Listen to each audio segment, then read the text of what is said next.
The Galaxies Opera House rises from Coruscant's Uskru district like a crystalline monument to Republic culture, all sweeping curves and transperisteel domes that catch the city planet's endless light pollution and transform it into something almost beautiful.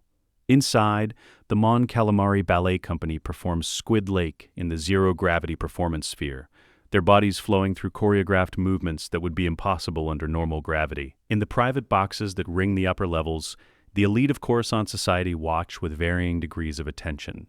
Senators, diplomats, corporate executives, beings whose wealth and power grant them access to spaces where the Republic's true decisions are made. Not on the Senate floor, but in quiet conversations held in dim lighting while artists perform below. Box 5 is the largest and most prestigious. Supreme Chancellor Palpatine occupies the central seat, his expression one of grandfatherly contentment as he watches the ballet. To his left sits Sly Moore, the senior administrative aide, her pale umberan features impassive.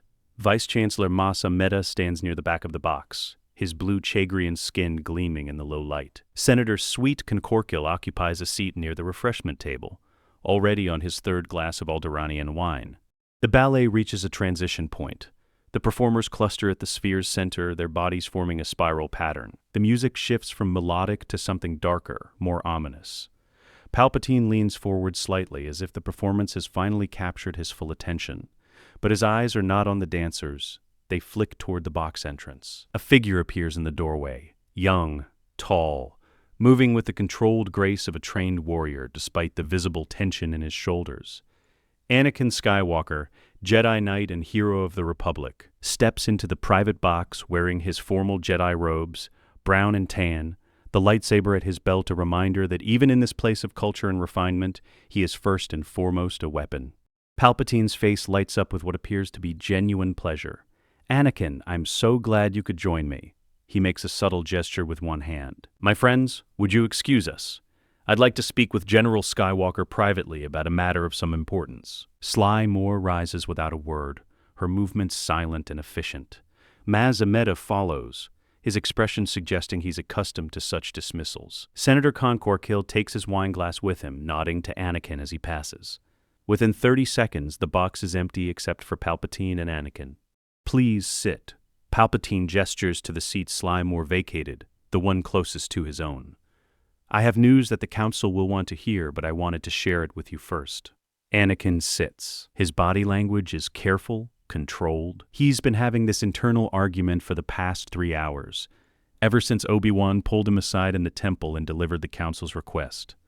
"We need you to report on all the Chancellor's dealings. It's very important." The memory of Obi-Wan's uncomfortable expression, the way his former master couldn't quite meet his eyes, still burns. "What news, Chancellor?" Anakin keeps his voice neutral. "Our clone intelligence units have located General Grievous." Palpatine pauses for effect, his eyes watching Anakin's reaction carefully. He's hiding in the Utapau system. Anakin feels a spike of something, relief, vindication, but he keeps it off his face. "That's excellent news. The Council will want to move on this immediately." "I'm sure they will." Palpatine settles back in his seat, his gaze returning to the ballet below, though I wonder if they'll act with the decisiveness this opportunity requires. The Jedi Council has become cautious, bureaucratic even, so concerned with procedure and debate that they miss chances to end threats quickly. "The Council is wise," Anakin says, but the words come out sounding automatic, rehearsed. Palpatine glances at him, one eyebrow raised. "Are they? They appointed you to the Council, my recommendation as you know, but denied you the rank of Master, a hero of the Republic, the Jedi's finest warrior, and they treat you like an apprentice who cannot be trusted." The words hit their target. Anakin's jaw tightens. The Council has its reasons. I'm sure they do. But are those reasons just? Or are they simply afraid of your power? Afraid of what you represent? Palpatine's voice is gentle, almost fatherly. "You're too powerful, Anakin, too independent. The Jedi Council fears what they cannot control, and you, my boy, are gloriously uncontrollable." Below them, the ballet enters its third movement. The dancers separate into 2 groups, one moving in slow, graceful arcs, the other in sharp, aggressive bursts. The contrast is deliberate, symbolic of something Anakin doesn't have the patience to interpret right now. "You didn't summon me here to discuss the Council's politics," Anakin says. Palpatine smiles. No, I didn't. He leans closer, his voice dropping to a near whisper despite the fact that they are alone. Anakin, have you ever heard the tragedy of Darth Plagueis the Wise? The question hangs in the air between them. Below, the music swells, the dancers spin through their zero-gravity choreography. In the adjacent box, Box 6, First Minister Tannen Praji of the Coruscant Ministry of Ingress leans forward to get a better view of the performance, his companions murmuring commentary. Anakin opens his mouth to respond, and his mind shatters. The sensation is not gradual. There is no warning. One moment he is sitting in an opera box, about to answer a seemingly innocent question. The next, his consciousness is flooded with memories that are not his own, except they are. They are absolutely horrifyingly his. Heat. Unbearable heat. Mustafar's lava flows reflected in the blade of a blue lightsaber. Obi-Wan's face twisted with anguish and grief. You were my brother, Anakin. I loved you. His lungs screaming for air. The smell of his own flesh charring. Darkness closing in. A surgical table. Droids working with mechanical efficiency. Something being lowered onto his face. A mask, black and terrible, sealing over his ruined features with a hiss of pressurization. Breathe. In. Out. In. Out. The mechanical rhythm of a respirator that will never stop. A funeral. Padme's body laid out in state, her belly still rounded with pregnancy. Flowers in her hands, peace on her dead face. And a voice. Palpatine's voice. Older, crueler. It seems in your anger you killed her. No, that's wrong. He didn't kill her. He was trying to save her. The nightmares, the visions of her dying in childbirth, he was trying to prevent that. He went to Mustafar, to younglings cowering in the council chamber, a blue lightsaber igniting, small faces looking up at him with trust.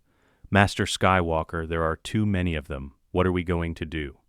And then the blade descending. Hunting. Years of hunting. Jedi masters fleeing through the galaxy's darkest corners. Obi-Wan's voice on a hologram. Only a Sith deals in absolutes. The Death Star's superlaser destroying Alderaan. Padme's homeworld, the place where their children were. Children, twins, a boy and a girl. Luke, Leia, he has children and he doesn't know about them because Padme died before she could tell him, and redemption purchased at the cost of everything. Dying in his son's arms, the mask finally removed, seeing Luke's face with his own eyes for the first time. Tell your sister you were right. The memories crash through Anakin's consciousness like a tidal wave. 23 years of darkness, 23 years of serving the Empire as Darth Vader, Dark Lord of the Sith, the Emperor's enforcer and the galaxy's most feared weapon. Every Jedi he killed, every world he subjugated, every act of cruelty and violence committed in the name of order and power, and beneath it all, the constant mechanical breathing, the prison of the suit, the pain that never ends, the knowledge that he destroyed everything he loved because he was afraid of losing it. Anakin's awareness snaps back to the present, the opera box, the ballet, Palpatine's face watching him with those ancient, calculating eyes. No, Anakin hears himself say. His voice is steady, calm. Vader's discipline is already asserting itself, keeping the horror and panic locked behind a wall of tactical assessment. I've never heard of it. Palpatine's expression doesn't change, but something flickers in his eyes. Satisfaction, perhaps. He settles back in his seat, beginning the story. I thought not. It's not a story the Jedi would tell you. It's a Sith legend. As Palpatine speaks, Anakin listens with two sets of ears. The young Jedi Knight who was summoned to this opera house hears a mysterious story about ancient Sith lords and forbidden knowledge. But Vader, the consciousness that has crashed into this younger body, burning with it decades of experience and understanding, hears every manipulation, every carefully chosen word, every hook designed to sink into his fear. Darth Plagueis was a dark lord of the Sith, so powerful and so wise he could use the Force to influence the midi-chlorians to create life. Palpatine's voice is hypnotic, drawing the listener in. He had such a knowledge of the dark side that he could even keep the ones he cared about from dying. There it is. The central manipulation, the promise that will lead Anakin down the path to becoming Vader. Keep the ones he cared about from dying, Padme. The nightmares that have been plaguing him since she told him she was pregnant. The visions of her death in childbirth that feel so real they wake him gasping in the night. Vader knows the truth now. Those visions were sent by Palpatine himself, planted through the Force during Anakin's sleep. Manipulations designed to create the fear that would drive him to the dark side. And in the original timeline, the one Vader remembers, it worked. The dark side of the Force is a pathway to many abilities some consider to be unnatural, Palpatine continues. Below them, the ballet reaches a crescendo. The dancers cluster at the spear's center, their movements becoming frantic, desperate. He became so powerful, the only thing he was afraid of was losing his power, which eventually, of course, he did. Palpatine pauses, letting that sink in. The fear of loss, the irony of trying to prevent something and causing it through that very prevention. Unfortunately, he taught his apprentice everything he knew. Then his apprentice killed him in his sleep. Another manipulation, a warning disguised as a story. Trust no one. Even your closest allies will betray you. The only safety is in absolute power. It's ironic. He could save others from death, but not himself. Palpatine falls silent, letting the story settle. Anakin can feel the Chancellor's attention on him, waiting for the response. The question that should come naturally. Is it possible to learn this power? Anakin's mind races. Vader's tactical knowledge merges with Anakin's emotional understanding. He knows what happens if he attacks Palpatine here.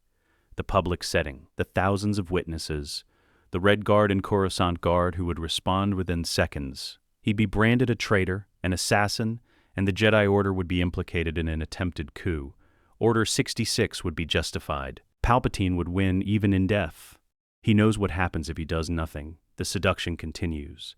The nightmares intensify. Eventually, he goes to Palpatine for help, and the Chancellor reveals himself as Darth Sidious. But by then, Anakin will be so desperate, so afraid, that he'll make the choice to join the Sith to save Padme. And everything will burn.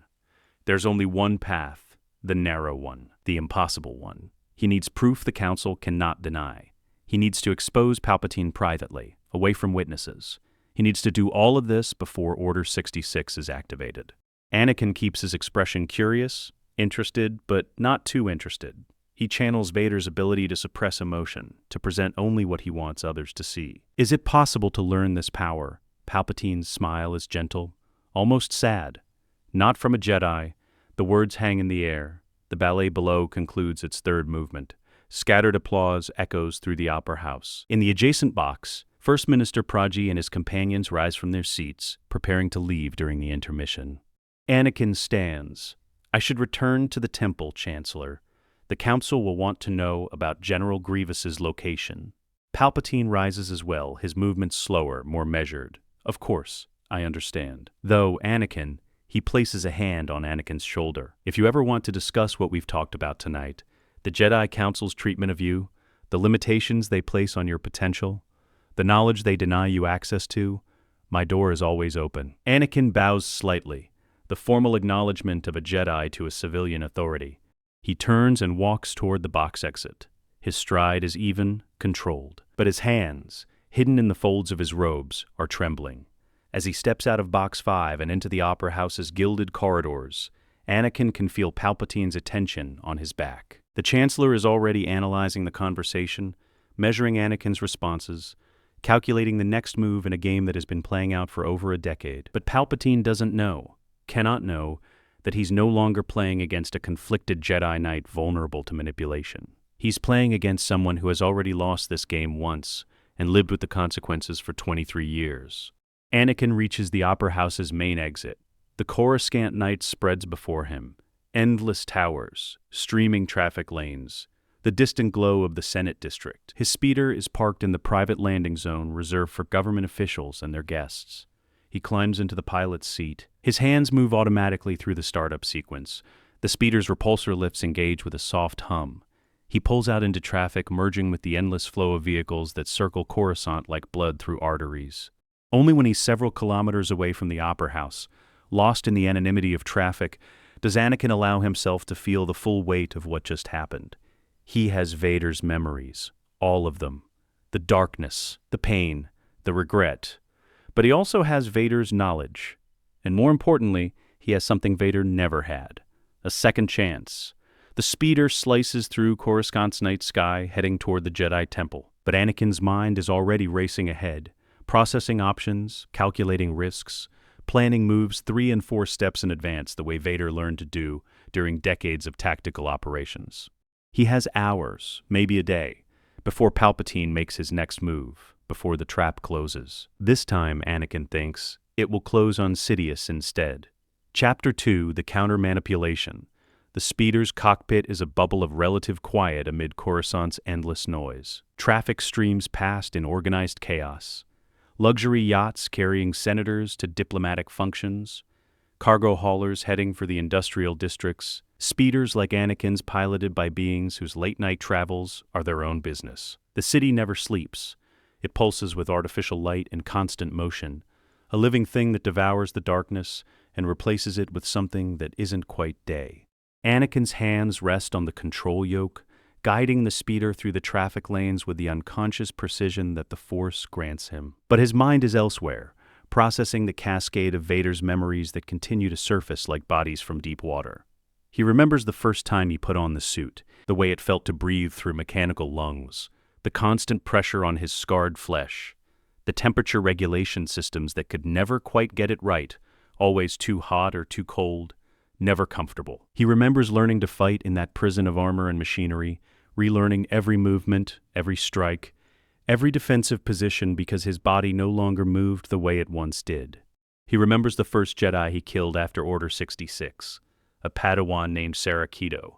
She couldn't have been more than 16. She fought well. She almost escaped. She died on Vader's lightsaber, begging for mercy that didn't exist anymore. He remembers hunting Obi-Wan for years, the obsession, the hatred, the need to prove that he had made the right choice, that power was worth the cost, that Obi-Wan was wrong to leave him burning on Mustafar. He remembers the day he learned about Luke, the revelation that his child, his and Padme's child, had survived, the Emperor's command to find the boy and turn him or kill him, and beneath the Dark Lord's mask, a father's desperate, terrible hope that maybe there was still something to live for. Anakin shakes his head, trying to clear it.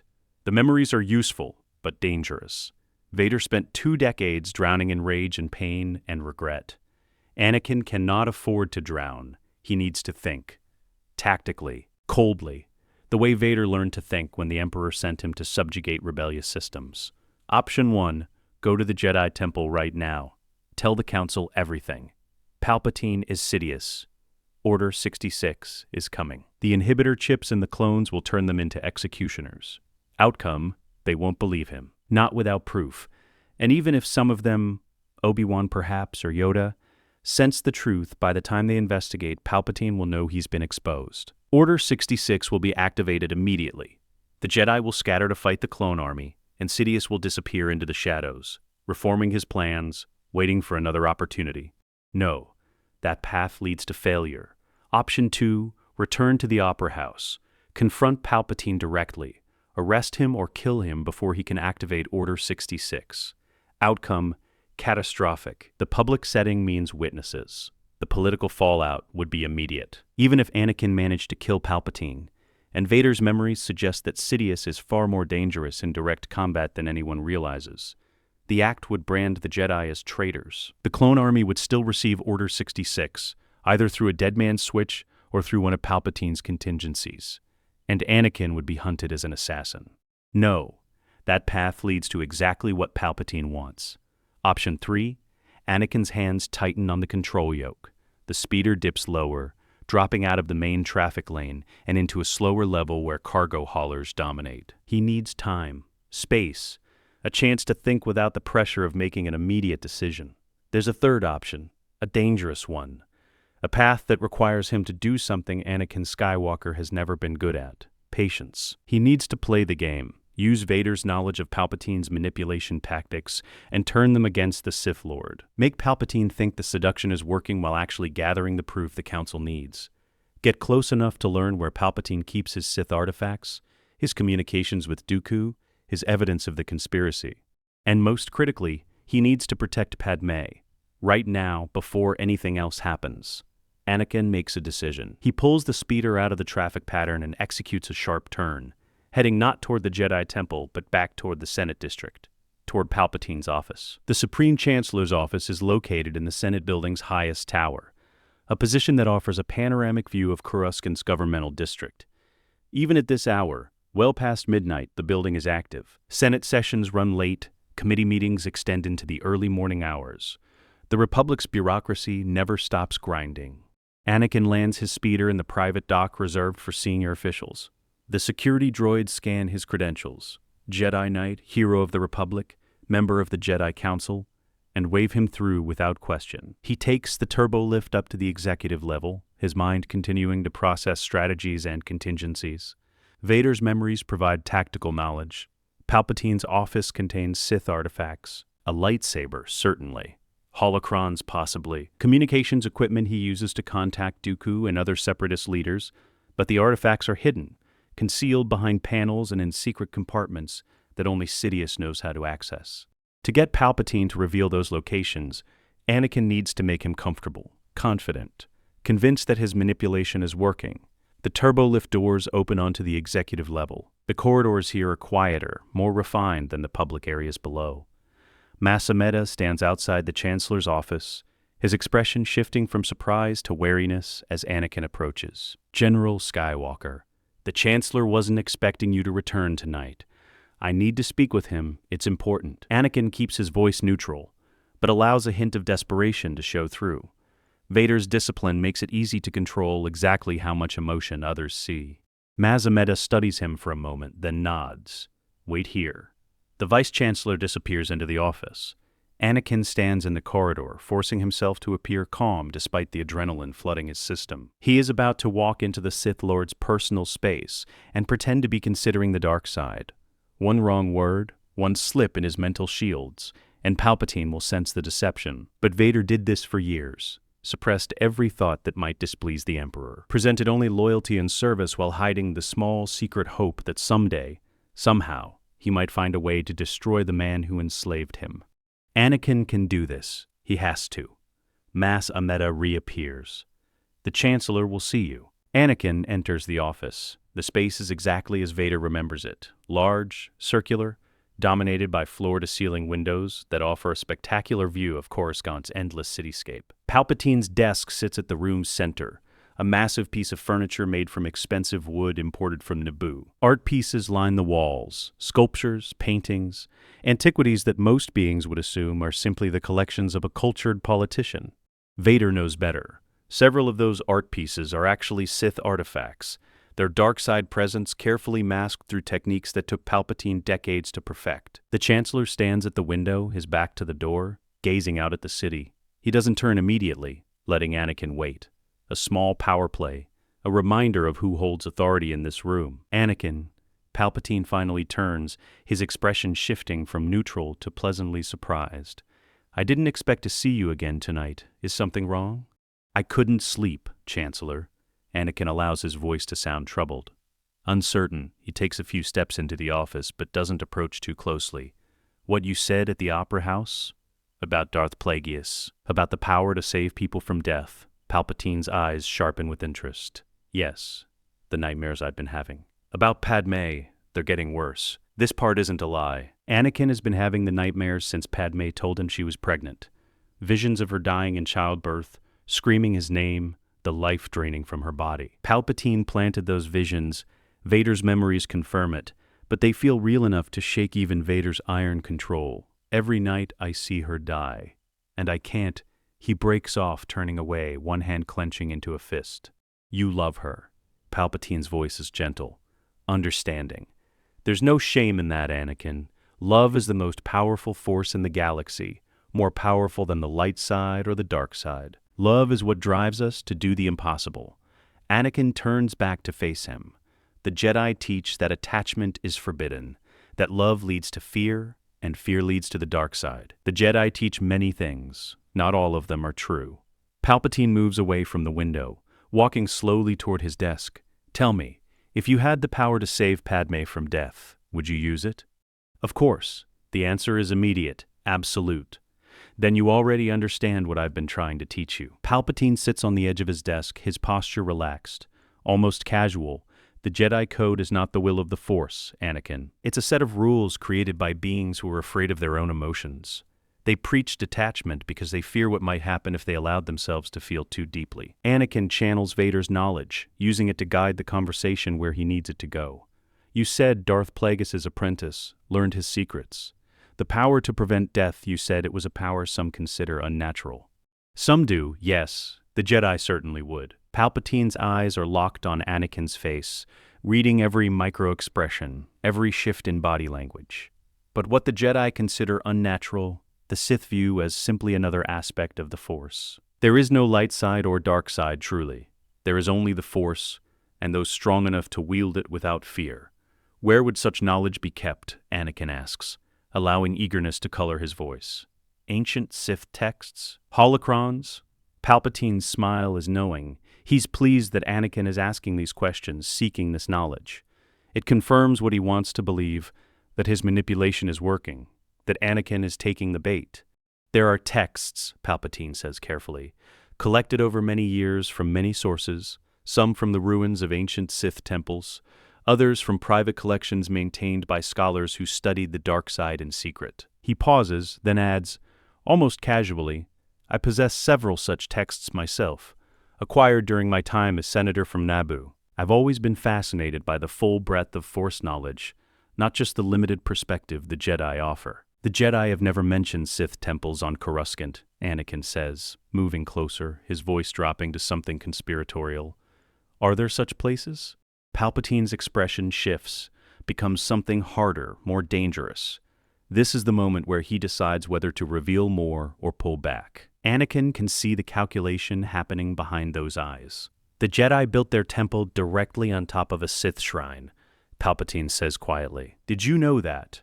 Over 1,000 years ago, when they thought they had destroyed the Sith forever, they chose that location deliberately. The arrogance of it. They believed they could suppress the dark side by simply covering it with light. There it is, the confirmation. Vader's memories were correct. There is a Sith shrine beneath the Jedi Temple, and Palpatine knows about it. More than that, he's comfortable revealing this information to Anakin, which means he's growing confident in the seduction. How do you know all this? Anakin asks, and the question is genuine. Even with Vader's memories, he doesn't understand how Palpatine could have learned these things unless... Because I've been to the shrine, Palpatine says. His voice is soft now, intimate, sharing a secret. Years ago, when I first arrived on Coruscant, the location is documented in certain historical texts, though the Jedi have done their best to erase those records. The dark side calls to those who are sensitive to it, and I, Anakin, have always been very sensitive. The admission hangs in the air between them. Palpatine is revealing himself, piece by piece, testing to see how Anakin will react. In the original timeline, the one Vader remembers, this revelation would have come later, after Anakin was already desperate enough to accept it. But Palpatine is accelerating the timeline, sensing an opportunity. Anakin needs to respond carefully. Too much acceptance and Palpatine will grow suspicious, too much rejection and the seduction ends. He needs to walk the line between interest and uncertainty. You've been to a Sith shrine, Anakin says slowly. You possess Sith texts. Chancellor, are you saying you've studied the dark side yourself? I've studied all aspects of the Force, Anakin. Both light and dark. Knowledge is not evil. It's what we do with that knowledge that matters. And everything I've learned, every piece of forbidden wisdom I've collected, has been in service of one goal: preventing the Republic from falling into the same trap the old Republic did. The Sith Wars destroyed civilizations. I've dedicated my life to making sure that never happens again. Delivered with such conviction that even knowing the truth, Anakin almost believes it. Palpatine has been practicing this deception for decades, refining every word, every inflection, until the lie is indistinguishable from truth. And the power to save people from death? Anakin asks. That's part of this knowledge? It can be. Palpatine stands, moving closer to Anakin. But such power comes at a cost. The dark side demands sacrifice, commitment. You cannot simply dabble in these techniques and expect them to work. You must embrace them fully, understand them completely, or they will destroy you. Anakin meets his gaze, and if I wanted to learn, if I wanted to understand how to save Padme, Palpatine's hand comes to rest on Anakin's shoulder, the gesture paternal, reassuring. But not yet. You're not ready. You're still too bound by the Jedi Code, too conflicted. You need to make a choice, Anakin, between the limitations the Jedi impose and the freedom to save the woman you love. I've already chosen, Anakin says quietly. I'll do whatever it takes to save her. I know you will. Palpatine squeezes his shoulder once, then steps back. But for now, you should return to the temple. Rest. The council will be meeting tomorrow to discuss sending someone to deal with General Grievous. They'll want you there. Anakin nods. He bows slightly, the formal acknowledgement again, and turns to leave. As he reaches the door, Palpatine calls after him, Anakin, what we've discussed tonight, it should remain between us. The council wouldn't understand. They'd see it as a betrayal, even though all you want is to save someone you love. I understand, Chancellor. Anakin looks back, meeting Palpatine's eyes. Thank you for being honest with me, for not treating me like a child the way the council does. You're welcome, my boy. My door is always open. Anakin leaves the office. He walks past Masameda, who has returned to his post outside. He takes the turbo lift down to the private dock. He climbs into his speeder and pulls back into Coruscant's traffic flow. Only when he's several kilometers away does Anakin allow himself to feel the full weight of what just happened. He played his part perfectly, made Palpatine believe the manipulation is working, extracted confirmation about the Sith artifacts, the shrine beneath the temple, Palpatine's own dark side sensitivity, but he also accelerated the timeline. Palpatine is suspicious now, even if he's trying to convince himself otherwise. The Chancellor's instincts are warning him that something is different about Anakin. Something changed between the Opera House and this late-night visit. Anakin has hours, not days, maybe only until the council meeting tomorrow morning. He needs to move fast. The speeder slices through the night, heading not toward the temple, but toward 500 Republica, the luxury apartment complex in the Senate district where Padme lives, where she waits, visibly pregnant, unaware that her husband just played a dangerous game with the galaxy's most powerful Sith Lord. Anakin checks the chrono on the speeder's dashboard. 0237 hours. Padme will be asleep, but he needs to wake her. He needs to tell her enough to get her to safety without revealing the full horror of Vader's memories. Because the one thing Vader learned, the lesson that cost him everything, is this. You cannot save someone by lying to them. You cannot protect people by keeping secrets from them. Trust is the only foundation that can bear the weight of the galaxy. This time, Anakin will trust Padme with the truth. This time, he won't let fear drive him to darkness. The speeder banks toward 500 Republica's landing platforms, carrying a man who is both Anakin Skywalker and Darth Vader, both Jedi Knight and Sith Lord, both destroyer and redeemer. Carrying a man who has been given a second chance he never asked for and doesn't deserve, but will use anyway, because there's a war coming. Not the Clone Wars. That conflict is already ending, with Grievous located and the Separatist leadership preparing to flee. The real war is about to begin, between the Jedi and the Sith, between democracy and tyranny, between Anakin Skywalker and Darth Sidious. And this time, Anakin knows how it ends if he loses. Chapter 3. The Secret Meeting. The turbolift doors open onto the residential level of 500 Republica, with a soft chime that sounds obscenely cheerful at 3 a.m. Anakin steps into the corridor, his boots silent on the expensive carpeting that muffles sound and absorbs the weight of senatorial footsteps. The hallway is empty, lit by gentle glow panels that simulate natural dawn light, a futile attempt to impose circadian rhythm on a city planet that never experiences true night. Padme's apartment is at the end of the corridor. Anakin knows the security codes by heart, has known them since the early days of their secret relationship, when stolen moments in her apartment were all they could manage. He keys in the sequence, and the door slides open with a whisper of hydraulics.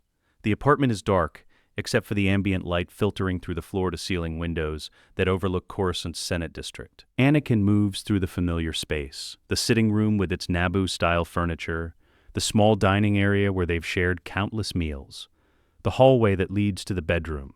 C-3PO stands dormant in his charging alcove near the entrance, his photoreceptors dark. R2-D2 is nowhere to be seen, probably plugged into the apartment's maintenance systems or pursuing whatever mysterious activities protocol droids claim astromech units engage in when unsupervised. Anakin reaches the bedroom door. It's slightly ajar. He pushes it open carefully, not wanting to startle Padme, and steps inside. She's asleep in the large bed, her body curled on her side in the position pregnancy has made necessary. Her dark hair spreads across the pillow. One hand rests on her rounded belly. Protective even in sleep, she looks peaceful, safe. Nothing like the vision Anakin has been having, the nightmare of her dying in childbirth, screaming his name. Vader's memories surface, the funeral on Naboo, Padme's body in that terrible sleep, the medical droid's explanation that she lost the will to live, the lie Palpatine told him, "It seems in your anger you killed her." But Vader learned the truth years later, when he interrogated one of the medical droids that had attended her death. She didn't die from force choking. She died from grief, from watching Anakin fall to the dark side, from the broken heart of seeing the man she loved become a monster. Anakin kneels beside the bed, his hand reaches out, gentle, and touches Padme's shoulder. "Padme, wake up." Her eyes open immediately, the instinct of someone who has survived multiple assassination attempts. She sits up fast, one hand moving to the concealed blaster she keeps under her pillow. Then she sees his face, and her expression shifts from alarm to relief to concern. "Anakin, what's wrong?" Her free hand goes to his cheek, searching his face. "What happened?" His voice is steady, but she knows him well enough to hear the undercurrent of urgency. "And you need to get dressed, you're leaving Coruscant today." Now she's fully awake. "What? Anakin? I have Senate sessions, committee meetings. Palpatine is the Sith Lord." The words come out flat. "Absolute, the one the Jedi have been searching for. Darth Sidious. He's been playing both sides of the war from the beginning, and he's planning to destroy the Jedi Order and turn the Republic into an empire." Fitting pieces together, Palpatine's emergency powers, his refusal to give them up despite repeated promises, the way the war keeps escalating no matter how many victories the Republic achieves. Her hand drops from his face. "How do you know this?" Anakin sits back on his heels. How does he explain? How does he tell his wife that he's been experiencing memories from a future where he became a monster, where he helped Palpatine commit genocide and lost her in the process? "I've seen the future," he says finally. "A possible future. I don't know how or why, but I know what happens if we don't stop Sidious now. The clone troopers have inhibitor chips in their brains, organic implants that will override their free will and force them to execute Order 66, a command to kill all Jedi. Palpatine is going to activate that order the moment he thinks the Jedi have discovered his identity." Anakin, she's looking at him the way she did on Naboo, after he confessed to killing the Tusken Raiders, like she's trying to reconcile the man she loves with the impossible things he's saying. "I know how it sounds, but Padme, I'm not making this up. I'm not having delusions." He takes her hands, holding them tightly. "In this future I saw, I fell to the dark side. Palpatine seduced me by promising he could save you from dying in childbirth. I became his apprentice. I helped him destroy the Jedi. I killed younglings. I killed most of the Council. And I lost you anyway because you couldn't bear to watch what I'd become." Tears are running down her face now, but she doesn't look away. "Tell me the rest." So he does. Not everything. He can't burden her with Vader's full history, but enough. The suit, the mask, the years of hunting Jedi and enforcing the Emperor's will, the children she's carrying, twins, Luke and Leia, who were separated at birth and hidden from him. The redemption that came too late, purchased by throwing the Emperor down a reactor shaft and dying in his son's arms. When he finishes, the apartment is silent, except for the distant hum of Coruscant's traffic. Padme hasn't let go of his hands. She's processing, her senator's mind working through the implications. "You came back," she says finally, "from that future, to stop it. I don't know if I came back or if the memories just appeared. But yes, I'm going to stop it." He meets her eyes, "But I can't do that and protect you at the same time. If Sidious suspects you know, he'll kill you, or he'll use you as leverage against me. Either way, you and the babies are in danger every second you stay on Coruscant. Where would I go? Naboo? Publicly, it's a senatorial recess because of your pregnancy. Actually, you're evacuating with the other loyalist senators. Bail Organa, Mon Mothma, the delegation of 2,000. They've been preparing for Palpatine to make a move against democracy. When the truth comes out, they'll need to act quickly to preserve the Republic. You should be with them." Padme's political instincts are already running through the scenario. If Palpatine is exposed as a Sith Lord who orchestrated the war, the Senate will be in chaos. His loyalists will claim it's Jedi manipulation. There could be violence. Order 66 will kill Jedi across the galaxy before we can stop it completely. But if we move fast enough, if we expose Sidious before he's ready, we can save most of the Order and prevent the Empire from forming. She stands, moving to her closet with the efficiency of someone who has packed for evacuation before. "How are you going to expose him? You said you saw a future where you fell to the dark side trying to save me. What's different this time?" "This time, I'm not afraid. Anakin stands as well, watching her select clothing with practiced speed. I know the truth. Palpatine's promise to save you was a lie. The dark side can't prevent death. It only causes it. The only way to save you is to trust the people I love instead of trying to control everything through power. She pauses in her packing, turns to face him. You're going to tell the council. I already decided. In 3 hours, I'm calling an emergency session. I'm telling them everything. And then we're setting a trap for Sidious. They won't believe you without proof. I have proof. Knowledge I shouldn't possess. Details about the inhibitor chips, about the Sith shrine beneath the temple, about Grievous's location on Utapau. Things only Sidious would know. Anakin moves closer to her. But you're right. It might not be enough. That's why I need you safe before I make the move. If they don't believe me and Sidious realizes I've betrayed him, he might try to use you as leverage. I can't let that happen. Padme's hands rest on her belly, feeling the movement of the children she's carrying. The twins, who in another timeline never knew their father. What do I tell Bail and Mon Mothma? The truth. That Palpatine is Sidious, that a move against him is coming soon, that they should prepare the loyalist senators for emergency action to preserve democracy when the Chancellor is removed from power. They'll want to know how you know all this. Tell them I'm a Jedi with precognitive abilities who saw a dark future and is working to prevent it. They don't need more than that. She finishes packing a small bag, efficient, minimal, everything she needs for a rapid evacuation disguised as a routine trip home. When she's done, she crosses to him and takes his face in both hands. Promise me something. Anything. Promise me you won't let fear drive your decisions. Not fear for me, not fear of loss. Whatever happens, trust the light side. Trust your friends. Trust that we'll find a way through this together. I promise. He kisses her, gentle, desperate, the kiss of a man who has already lost everything once and refuses to lose it again. I'll come back to you. To you and Luke and Leia, I swear it. Luke and Leia, she smiles through her tears. Is that what we're naming them? In the other future, yes. If you want different names. No, those are perfect. She kisses him again.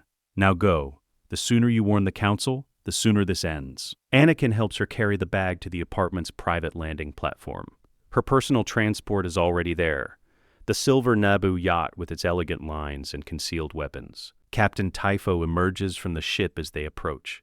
Senator, General Skywalker, Typho's scarred face shows concern.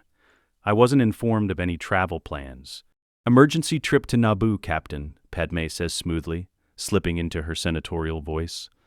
My pregnancy requires I reduce my Senate schedule. Please file the appropriate notifications with the Senate administration.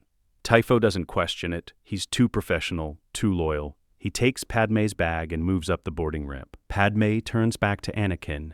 May the Force be with you. Always. He watches her board the ship, watches the ramp retract and the engines warm up, watches the yacht lift off from the platform and disappear into Coruscant's traffic streams. When she's gone, Anakin stands alone on the landing platform, the city's lights stretching to every horizon. He checks his chrono. 0317 hours. 3 hours until dawn. He needs to move. The speeder is still parked where he left it. Anakin climbs in and pulls out into traffic, setting course for the Jedi Temple. But instead of heading there directly, he activates his encrypted comlink and inputs a priority code he's never used before, the emergency frequency that bypasses normal channels and goes directly to specific council members' personal devices. The signal connects. A holographic projection appears above the speeder's console. Mace Windu's face, rendered in blue light, his expression severe even in miniature. Skywalker, this frequency is for emergencies only. What? Master Windu, I need to speak with the council immediately. It's about the Sith Lord we've been searching for. Anakin keeps his voice level but allows the urgency to show through. I know who he is, and I know when he's planning to move against us. Mace's expression shifts from annoyance to sharp attention. You're certain? Completely. But I need the full council assembled. Everyone on Coruscant in person, everyone off-world via hologram. This can't wait until morning. There's a pause.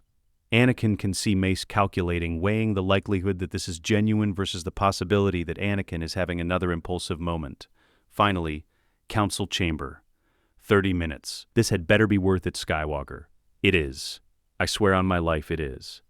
The hologram cuts off. Anakin adjusts his course, aiming the speeder toward the Jedi Temple's highest spire, where the council chamber waits. His hands are steady on the controls. Vader's discipline keeps the fear locked away, keeps the awareness of how easily this could go wrong from paralyzing him. But beneath the discipline, Anakin's heart pounds with a mixture of dread and determination. He is about to do what Vader never did in the original timeline. He is about to trust the Jedi Council completely. Tell them everything. Place his fate and Padme's fate and the galaxy's fate in their hands. In the other future, Vader convinced himself the Council betrayed him, that they didn't trust him, didn't respect him, wanted to control him. And that conviction, fed by Palpatine's manipulation, led him to betray them instead. But Vader was wrong. The Council didn't betray him. They tried to help him, tried to guide him. And when he fell, when he murdered younglings and helped destroy the Order, it wasn't because they failed him. This time will be different. The Jedi Temple rises before him, 5 spires reaching toward Coruscant's false sky, the ancient edifice that has stood for millennia as a symbol of peace and justice. Anakin guides the speeder toward the private landing platform reserved for Council members. The security systems recognize his credentials and allow him through. He lands, disembarks, walks through the temple's silent corridors where Padawans sleep and masters meditate, and younglings dream of the day they'll be chosen for training. In another timeline, he murdered those younglings, cut them down with his lightsaber while they begged him for help. That will not happen. Cannot happen. Anakin will die before he allows that future to manifest. The council chamber doors stand before him. He can sense the presences inside. Mace and Yoda already there, others arriving by a hologram from distant parts of the galaxy. Obi-Wan's presence is approaching, his former master moving through the temple's halls with the controlled urgency of someone summoned to an emergency session at an ungodly hour. Anakin takes a breath. Vader's memories and Anakin's determination merge into something new, something stronger than either alone. He opens the doors and steps into the council chamber. 12 seats arranged in a circle, windows offering a panoramic view of Coruscant awakening to another day. The weight of 1,000 generations of Jedi wisdom pressing down from the Force itself, concentrated in this space where the Order's greatest masters gathered to guide the galaxy toward light. Yoda sits in his customary seat, his ancient eyes fixed on Anakin, with an intensity that seems to look straight through flesh and bone to the soul beneath. Mace Windu occupies his seat to Yoda's right, his expression unreadable but his hand resting near his lightsaber, not threatening, just ready. Ki-Adi-Mundi appears as a hologram, the Syrian master's distinctive cone-shaped head rendered in blue light. Plo Koon's hologram stands beside him.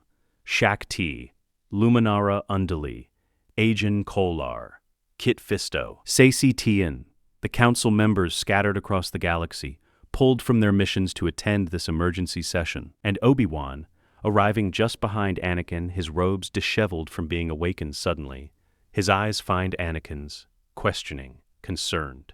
The doors close, the council chamber is sealed. Yoda's voice breaks the silence, grave and measured. "Speak, young Skywalker. Why summon the council at this hour, you have?" Anakin steps into the center of the circle, into the space where Jedi come to confess their failures, seek guidance, report their missions. He has stood here before, when he was brought before the council as a child, when he was made a knight, when he was appointed to the council itself. But he has never stood here like this, with Vader's memories screaming warnings in his mind, and Anakin's heart demanding he trust these people who have been trying to save him from himself for over a decade. He meets Yoda's ancient gaze, then Mace's stern eyes, then Obi-Wan's concerned face. He looks at each council member in turn, imprinting their faces in his memory, because some of them, Kit Fisto, Ajan Kolar, maybe others, will die before this is over. Then Anakin Skywalker speaks the words that will change everything. Chancellor Palpatine is Darth Sidious, and I can prove it. Chapter 4, Proving the Truth. The silence that follows Anakin's declaration is absolute. Not even the ambient hum of Coruscant's traffic penetrates the council chamber's soundproofing. 12 Jedi Masters, some present in flesh, others as holographic projections across thousands of light years, stare at the young man standing in the chamber's center. Mace Windu breaks the silence first. His voice is controlled, dangerous in its calmness. "That is an extraordinarily serious accusation, Skywalker. The Supreme Chancellor of the Galactic Republic, the man who has led us through this war, you're claiming he is the Sith Lord we've been searching for?" Anakin keeps his voice steady, channeling Vader's discipline to suppress the urge to justify, to explain, to defend. Let them react. Let them process. Then present the evidence. Proof you claim to have? Yoda's eyes are half closed, his presence in the Force extending outward, probing Anakin's surface thoughts for deception or delusion. Serious this charge is. Without evidence absolute, accuse the Chancellor we cannot. I understand, Master Yoda. I wouldn't have called this emergency session if I wasn't certain. Anakin takes a breath. I don't have physical evidence yet, but I have knowledge. Things I shouldn't know. Things that only Darth Sidious would know. Keati Mundi's hologram leans forward, his expression skeptical. Knowledge you shouldn't possess? Explain yourself, Skywalker. How did you acquire this information? This is the moment, the point where Anakin must decide how much truth to reveal. Vader's memories scream at him to hold back, to maintain operational security, to never admit vulnerability. But Anakin knows that path leads to darkness. Trust is the only foundation that can bear the weight of what's coming. I've experienced visions, Anakin says carefully.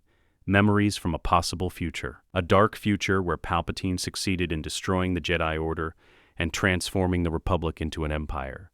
Where he stops, forces himself to continue. Where I fell to the dark side and became his apprentice. The chamber erupts, not with noise. Jedi Masters don't shout or panic, but with a sudden spike in the Force as every council member's emotions surge simultaneously. Disbelief, shock, fear, concern. Obi-Wan's face has gone pale. Anakin, that's not possible. You would never. I would, Master. I did. In the future, I saw. Anakin meets Obi-Wan's eyes. Palpatine seduced me by promising he could save Padme from dying in childbirth. I've been having nightmares about her death, visions that feel real. And in this dark future, those visions drove me to desperation. I went to Palpatine for help, and he revealed himself as Darth Sidious. But by then I was so afraid of losing Padme that I joined him anyway. Senator Amidala. Mace's voice carries an edge of, I knew this would be a problem. You have attachment to her. The very thing the code warns against. Anakin doesn't flinch from the admission. We're married. She's carrying my children. Twins. And in the future I saw, my attachment to her became my downfall because I let fear corrupt it into possessiveness. I tried to control her fate instead of trusting the Force. And in doing so, I lost everything. Sheikh T's holographic form speaks, her voice gentle. Young Skywalker, visions of the future are notoriously unreliable. The Force shows us possibilities, not certainties. Even if you experience such a vision, it doesn't constitute proof that Chancellor Palpatine is a Sith Lord. You're right, Master T. The vision alone isn't proof, but I have specific knowledge that can be verified. Anakin's voice becomes more focused, tactical. The clone troopers, every single one has a behavioral inhibitor chip implanted in their brain during embryonic development. Organic implants that the Kaminoans told us prevent the clones from becoming unpredictable or aggressive. How could you possibly know about that? Because I've seen what happens when those chips are activated. They're not behavioral regulators. They're control mechanisms. Contingency Order 66 commands every clone trooper to execute their Jedi commanders as traitors to the Republic. When Palpatine gives that order, every Jedi serving with the clone army will be killed simultaneously. The Force in the chamber crystallizes into something cold and sharp. Plo Koon's hologram speaks, his voice filtered through his Antiox mask, but carrying absolute attention. Order 66. You're claiming there's a specific command protocol designed to exterminate the Jedi? They'll kill us without hesitation, without question, because they won't have a choice. Anakin turns to Obi-Wan. Master Kenobi, do you remember the incident on Ringo Vinda? The clone trooper named Toop? Obi-Wan nods slowly. He malfunctioned during combat. Killed Jedi Master Tiplar without provocation. The Kaminoans claimed it was a tumor in his brain that caused erratic behavior. It wasn't a tumor. It was the inhibitor chip activating prematurely. The Kaminos removed it to hide the evidence. Anakin looks at each council member in turn. I know this sounds impossible, but you can verify it. Examine the clone medical records. You'll find irregular masses in every clone's brain scan. The Kaminoans disguise them as organic variation, but they're not natural. They're manufactured. Mace Windu stands, his presence dominating the chamber. Even if what you're saying about the clones is true, and that's a massive if, how does it prove Palpatine is Sidious? Only someone who helped create the clone army from the beginning would have the authority to program contingency orders into every unit. And I know other things. Things Palpatine revealed to me tonight. Tonight? Obi-Wan steps forward. Anakin, where have you been? He told me about Darth Plagueis the Wise, a Sith Lord who could supposedly manipulate midi-chlorians to create life and prevent death. The story was designed to hook into my fear about Padme. After I left, I went back to his office. I made him think I was interested in learning about the dark side. You did what? Mace's hand moves to his lightsaber hilt. You engaged the potential Sith Lord alone, without backup? Palpatine admitted he possesses Sith texts, ancient knowledge collected from ruins and private archives. He told me there's a Sith shrine beneath this very temple. He's been there. Years ago, when he first arrived on Coruscant, Yoda's eyes opened fully. His expression is troubled, ancient. The shrine. Know of it? I do. 1,000 years ago, built the temple upon that dark virgins, the Jedi did. Purified it, they believed. But sense it now, I can. Growing stronger. The dark side. Bleeding through. That's why Palpatine chose Coruscant as his base of operations, Anakin says. The shrine strengthens him. And by building the temple on top of it, the Jedi inadvertently created a blind spot. The dark side presence is so constant here that one more source, Sidious himself, goes unnoticed. Ki-Adi-Mundi's hologram flickers as he shifts position. Even accepting all of this, Skywalker, we need more than your word. We need verifiable evidence. Anakin's voice carries an edge of Vader's certainty. Send someone to the medical bay, pull brain scans from the clone medical records, check for irregular masses in the cerebral cortex. Contact Kamino and demand they explain why every clone has an identical neurological anomaly. Investigate Palpatine's movements over the past decade. Review security footage of his visits to the ruins beneath the Senate building. Search the temple archives for references to the Sith Shrine's location and compare them to Palpatine's known activities. And in the meantime, Mace asks, what do you propose we do about the Chancellor himself? Nothing. Yet. Anakin meets Mace's gaze. If we move against Palpatine without absolute proof, he'll activate Order 66 immediately. Every Jedi in the field will die. The clone army will turn on us. And even if we manage to kill Sidious, we'll have no way to prove to the Republic that he was a Sith Lord. It will look like a Jedi coup, exactly what he wants. Obi-Wan moves closer to Anakin, his presence in the Force reaching out with concern and something like pride. You've thought this through, tactically. 23 years, in a way. Anakin's voice softens. I've seen what happens when we act rashly, when fear drives decisions instead of wisdom. I won't make those mistakes again. Yoda rises from his seat, his gimmer stick tapping against the chamber floor. To the medical bay, Master T and Master Kenobi will go. Examine the clone records they shall. To the archives, young Skywalker and Master Windu will descend. The shrine's location, verify they must. Shaq T's hologram nods. I'm currently on Kamino, coordinating with the cloning facilities. I can access the medical databases directly and examine the original embryonic development records. But carefully, if the Kaminoans are complicit in this conspiracy, they'll try to hide evidence the moment they realize we're investigating. Understood. What of the Separatists? You mentioned General Grievous's location. Utapau, Anakin confirms. Pau City, specifically. Palpatine told me clone intelligence located him there. That information is accurate. I know, because in the future I saw, the Council sent Master Kenobi to eliminate Grievous. It was during that mission that Order 66 was activated. Then we use that, Mace says, his tactical mind already working through the scenario. We send someone to Utapau to verify Grievous's presence. If Skywalker's intelligence is correct, it corroborates his other claims. If it's wrong, we know he's either delusional or lying. Obi-Wan's face shows conflict, loyalty to his former Padawan warring with his duty as a Jedi. Master Windu, I believe Anakin. He wouldn't fabricate something this elaborate. And I've sensed his conflict over the past weeks. Something has been troubling him deeply. Belief is not evidence, Mace replies. We investigate, we verify, and if Skywalker's claims prove true, then we act. He turns to Anakin. But if you're wrong, if this is some elaborate delusion or manipulation, you will face consequences. The Council will have no choice but to expel you from the Order. I'm willing to accept those consequences. Then we have our assignments. Mace's presence in the Force becomes commanding, decisive. Masters Kenobi and TA examine the medical evidence. I'll take Skywalker to the archives and then to the shrine. Master Yoda coordinates overall strategy. The rest of the Council maintains normal operations. We cannot afford to alert Palpatine that we suspect him. One more thing, Anakin says. The Separatist leadership, In the future I saw, when Grievous was killed, Palpatine ordered the Separatist Council to relocate to Mustafar. There's a droid facility there. He planned to have me, as Darth Vader, go there and execute them all, tying up loose ends. Kit Fisto's hologram speaks for the first time, his voice carrying the slight accent of his Mon Calamari heritage. Mustafar, that's deep in Separatist space. Why would the leadership go there? He needs them isolated and vulnerable so he can eliminate them once they've served their purpose. Anakin pauses. If we can capture them alive instead, they might be willing to testify about Sidious's manipulation of both sides of the war. Yoda nods slowly. Much to coordinate we have, but careful we must be.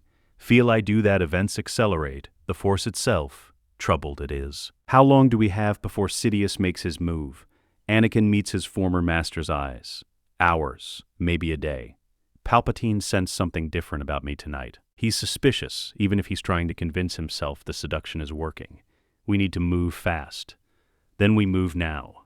Mace gestures toward the chamber exit. Skywalker with me, the archives first, then the shrine. We'll see if your knowledge holds up to scrutiny. The council session breaks.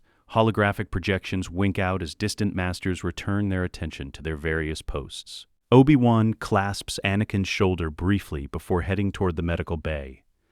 Yoda remains in his seat, his eyes closed, his presence extending through the Force to touch every corner of the temple. Anakin follows Mace Windu out of the council chamber. They walk through the temple's corridors in silence, two warriors preparing for battle. Vader's memories surface. The time he returned to the temple as Darth Vader, leading the 501st Legion to slaughter everyone inside. The youngling screams, the Padawan's desperate last stands, the smell of burned flesh, and the sound of lightsabers cutting through robes. Never again. They reach the archives, the vast repository of Jedi knowledge accumulated over millennia. Jocasta Nu, the chief librarian, looks up from her desk as they enter. Her ancient face shows surprise at seeing council members at this hour. Master Windu, Padawan Skywalker, how may I assist you? I'm a knight now, Madam Nu, Anakin says gently, and a council member. Her expression suggests she still sees him as the 9-year-old child who was brought before the council. What brings you to the archives at this hour? We need everything you have on the temple's foundations, Mace says. Specifically, references to any dark side presence or Sith activity at this location prior to the temple's construction. Jocasta Nu's face becomes troubled. That information is restricted. Only council members may access. We are council members, Madam Nu. She moves to a terminal, her fingers working through access codes with practiced efficiency. The records you're seeking are in the Vault of Forbidden Knowledge. They were sealed by Grandmaster Yoda himself after the Ruusan Reformation. May I ask why you need them? Council business, Mace says, his tone making it clear no further explanation will be provided. Jocasta Nu leads them through the archive's main floor to a secured door at the rear. She inputs a code that only the chief librarian possesses. The door slides open, revealing a descending staircase. The vault is climate-controlled and shielded against force manipulation, Jocasta Nu explains as they descend. The texts within are considered too dangerous for general access. Some contain Sith philosophy, others detail dark side techniques that the Jedi preserved for study but prohibited from practice. The staircase ends in a circular chamber lined with shelves. Ancient holocrons sit in preservation fields. Manuscripts in dead languages rest in sealed containers. The air itself feels heavy, weighted with forbidden knowledge. Anakin's eyes scan the collection. Vader's memories provide context.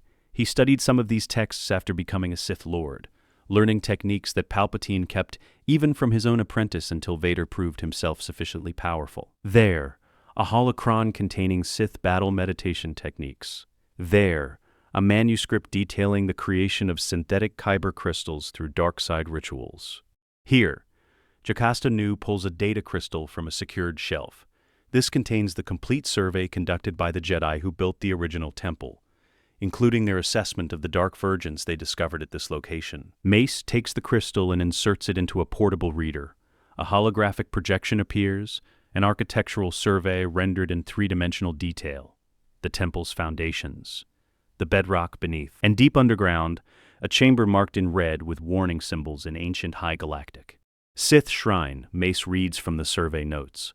Constructed approximately 1,000 years before the founding of the Old Republic. Purpose unknown. dark side presence concentrated to dangerous levels. Jedi builders attempted purification through force meditation and light side rituals. Partial success achieved, shrine sealed but not destroyed. Temple constructed above as counterbalance. The exact location, Anakin says. Can you pull up coordinates? Mace manipulates the holographic display, rotating it to show the shrine's position relative to the temple above. Anakin commits the location to memory, comparing it to Vader's recollections. Perfect match. The shrine is exactly where he knew it would be, deep in the temple's sublevels, accessible through maintenance tunnels that most Jedi don't even know exist. This proves the shrine exists, Mace says, but it doesn't prove Palpatine has been there. Not yet, but we can verify that next. Anakin looks at Jocasta Nu. Madam Nu, thank you. What we've discussed here will remain confidential, she finishes. I may be old, young Skywalker, but I understand operational security. Whatever the Council is investigating, I trust you have good reason. Mace leads Anakin toward one of the temple's service turbolifts, the kind used by maintenance droids and cleaning crews, not Jedi Knights. They descend past the inhabited levels, past the training rooms and meditation chambers, into the infrastructure that keeps the massive complex functional. The turbolift stops at a level marked only with alphanumeric codes. The doors open onto a dim corridor lined with conduits and power cables. The air smells of recycled atmosphere and machine oil. This way. Mace's hand rests on his lightsaber hilt as they walk.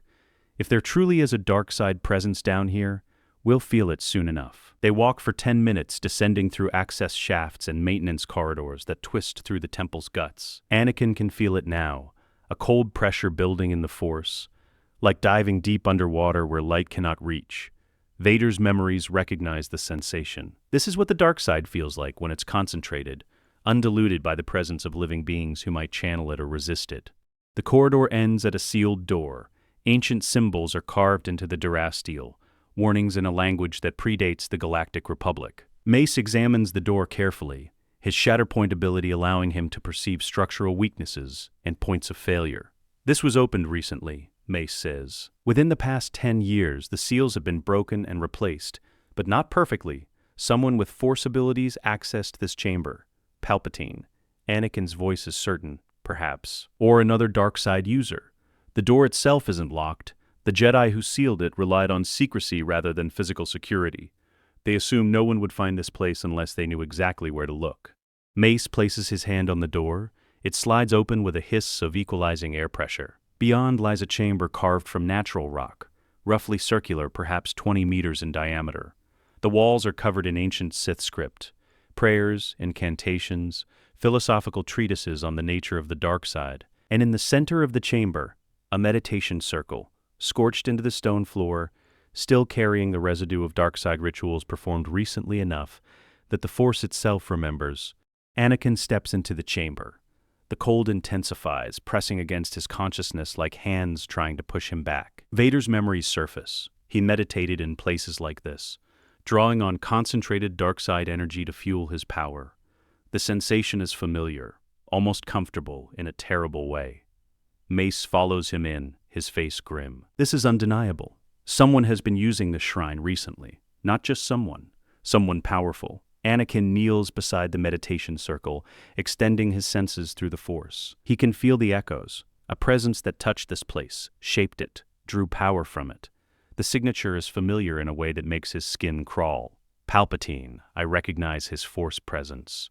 I've been around him enough times to know how he feels in the Force. You're certain, completely, this is where he's been coming to strengthen his connection to the dark side. Right beneath the Jedi Temple, feeding on the very virgins our predecessors tried to purify.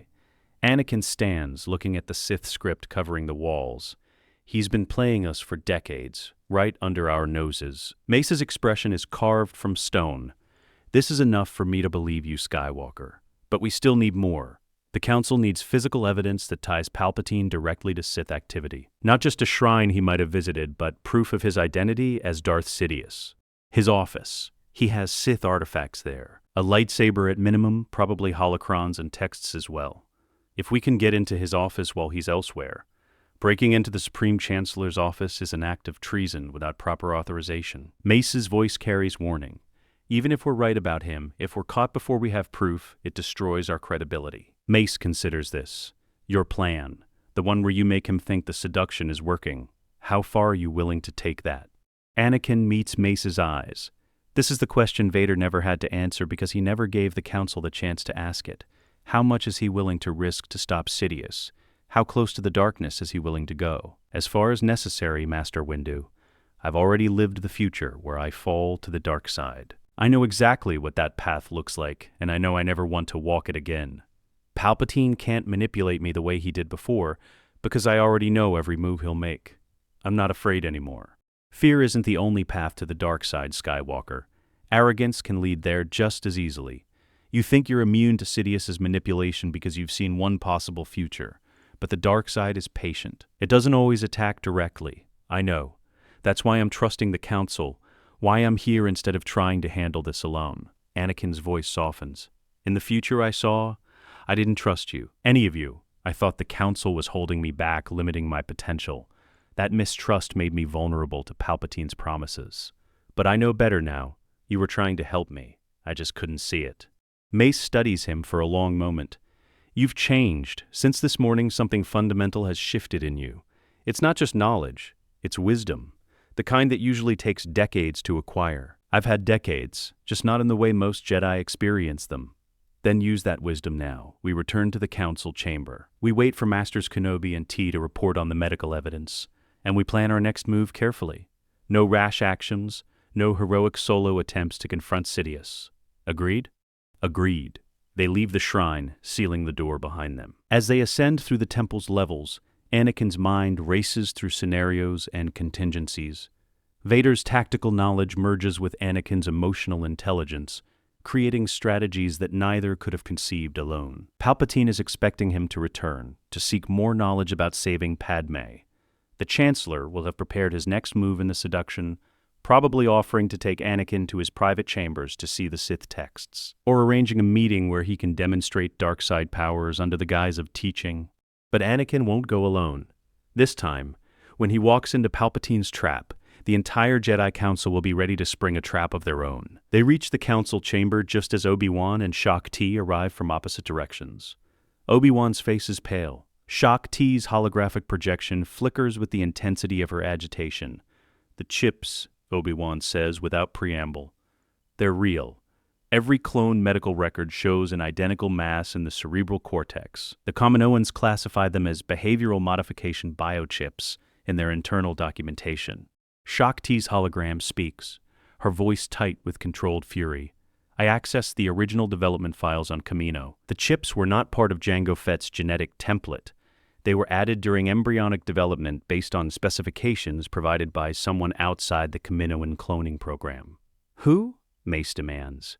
The files are encrypted, but the authorization codes trace back to a Jedi Master, someone with Council-level access who ordered the chips as part of the contingency protocols for the clone army. Anakin's heart sinks. Sifo Dyas. Shaak Ti nods. Master Sifo Dyas placed the original order for the clone army 10 years ago, the same order that included specifications for the inhibitor chips. Sifo Dyas died shortly after placing that order, under mysterious circumstances. We always assumed it was separatist assassins. It wasn't, Anakin says. Sidious killed him, or had Count Dooku kill him. Sifo Dyas's authorization was legitimate, but the chips were Sidious's addition. He manipulated the Kaminoans into believing the chips were part of the original specification.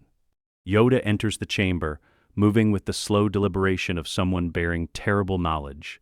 Confirmed, all of it is. Spoke with the Force I have. Shown me the truth it did. Darth Sidious exists. Palpatine he is. And move against us he will, the moment exposed he feels. The Council chamber falls silent. The weight of confirmation settles over everyone present. The Supreme Chancellor of the Galactic Republic, the leader who has guided them through the Clone Wars, the grandfatherly figure who has been a friend to the Jedi Order, he is the Sith Lord they've been hunting for over a decade. What now? Kit Fisto's hologram asks. Mace Windu's voice is hard as Durasteel. Now we set a trap, we expose Sidious, and we end this war once and for all. Chapter 5, Escouring Padme. The Council session extends into the early morning hours, as strategy is debated and refined. Anakin stands at the chamber's center, fielding questions about Vader's memories. providing tactical assessments based on his knowledge of how events unfolded in the dark timeline. By the time weak sunlight begins filtering through Coruscant's atmospheric haze, they have a plan. It's risky. It requires precise timing. And it depends entirely on Anakin's ability to continue deceiving the most dangerous Sith Lord in a millennium.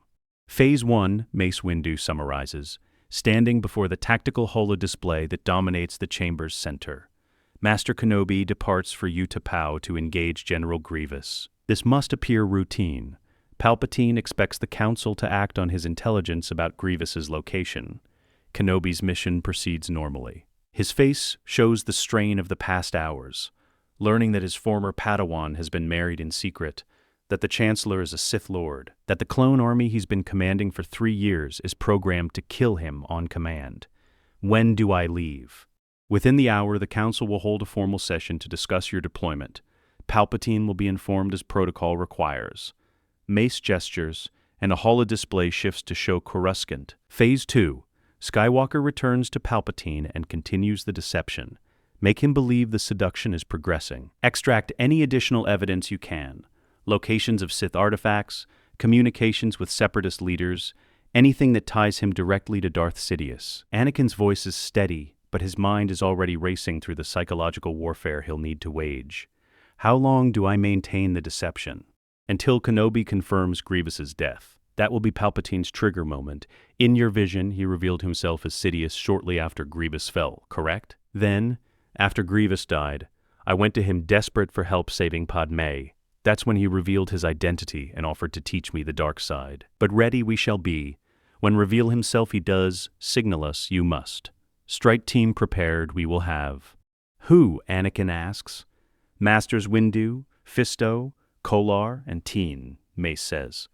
The 4 of us will be stationed near the Senate building, ready to move the moment you signal. We'll have a gunship on standby for rapid deployment. Kit Fisto's hologram shifts. In your vision, Skywalker, how did the confrontation go? When we arrested Palpatine? Anakin's throat tightens. Vader's memories surface with crystalline clarity. The office duel, Sidious's impossible speed, the way he killed Agent Kolar and Saesee Tiin in the opening seconds. Kit Fisto lasting only moments longer. Only Mace Windu surviving long enough to actually duel the Sith Lord. He killed 3 of you in the first 10 seconds. Sidious is faster than anyone expects. His opening move is a spinning leap combined with multiple simultaneous strikes. Masters Kolar and Teen died before they could mount a defense. Master Fisto lasted longer but was overwhelmed. Only Master Windu survived the initial assault. The chamber goes silent. Kit Fisto's usually cheerful expression has become grim. Agent Kolar and Saesee Tiin exchange glances through their holographic projections. Then we'll be prepared, Mace says. His Vapad mastery gleams in his eyes, the willingness to channel darkness and turn it against itself. Skywalker, describe his fighting style in detail. Every technique you remember. We need every advantage. Anakin spends the next 20 minutes describing Sidious's combat form. The Ataru-style acrobatics combined with Juyo's unpredictable aggression. The way he uses Force Lightning not just as a ranged attack, but as a close combat tool to disorient opponents. His preference for targeting the weakest fighter first to reduce numbers quickly. He also uses psychological warfare, Anakin adds. He'll claim you're traitors, that the Jedi are staging a coup. If there are any witnesses, he'll play the victim and turn public opinion against us. Then we ensure there are no witnesses, Mace says. We confront him in his office with the doors sealed. No guards, no aides, no one who can broadcast his version of events. What about the clone troopers? If they've already received Order 66, they haven't, Anakin interrupts. Not yet. Sidious will only activate that order if he thinks he's about to be exposed. As long as he believes he's winning, he'll hold it in reserve. It's his ultimate contingency, not his opening move. Then we move fast, Mace says. Kenobi kills Grievous. Palpatine reveals himself to Skywalker. We strike immediately. We arrest or eliminate Sidious before he can activate Order 66. And if he activates it anyway? Shock T asks from Kamino. Yoda's voice is grave. Then prepared. We must be. Master T, begin emergency protocols. Map every Jedi currently serving with clone battalions. Identify those in the most danger. Create communication channels to warn them the moment Order 66 transmits. It won't be enough, Anakin says quietly. Even with warning, dozens of Jedi will die. The clones they trust will turn on them without hesitation. The chips override everything. Loyalty, friendship, even love. Commander Cody fought beside Master Kenobi for 3 years. When Order 66 came through, he tried to kill him without a second's hesitation. Obi-Wan's face shows pain. Cody would never. Anakin looks at Shaak Ti's hologram. The chips can be removed, surgically, but it takes time and specialized equipment. We won't be able to save everyone. Master T coordinates the medical response, identifies Jedi in the field who can be extracted quickly, prepares surgical teams on Coruscant to begin chip removal procedures the moment we have custody of clone troopers. The planning continues for another hour. Contingencies are mapped. Communication protocols established. Every council member receives specific assignments designed to minimize casualties when, not if, Order 66 is activated. Finally, as the morning moves toward midday, Yoda raises his hand for silence.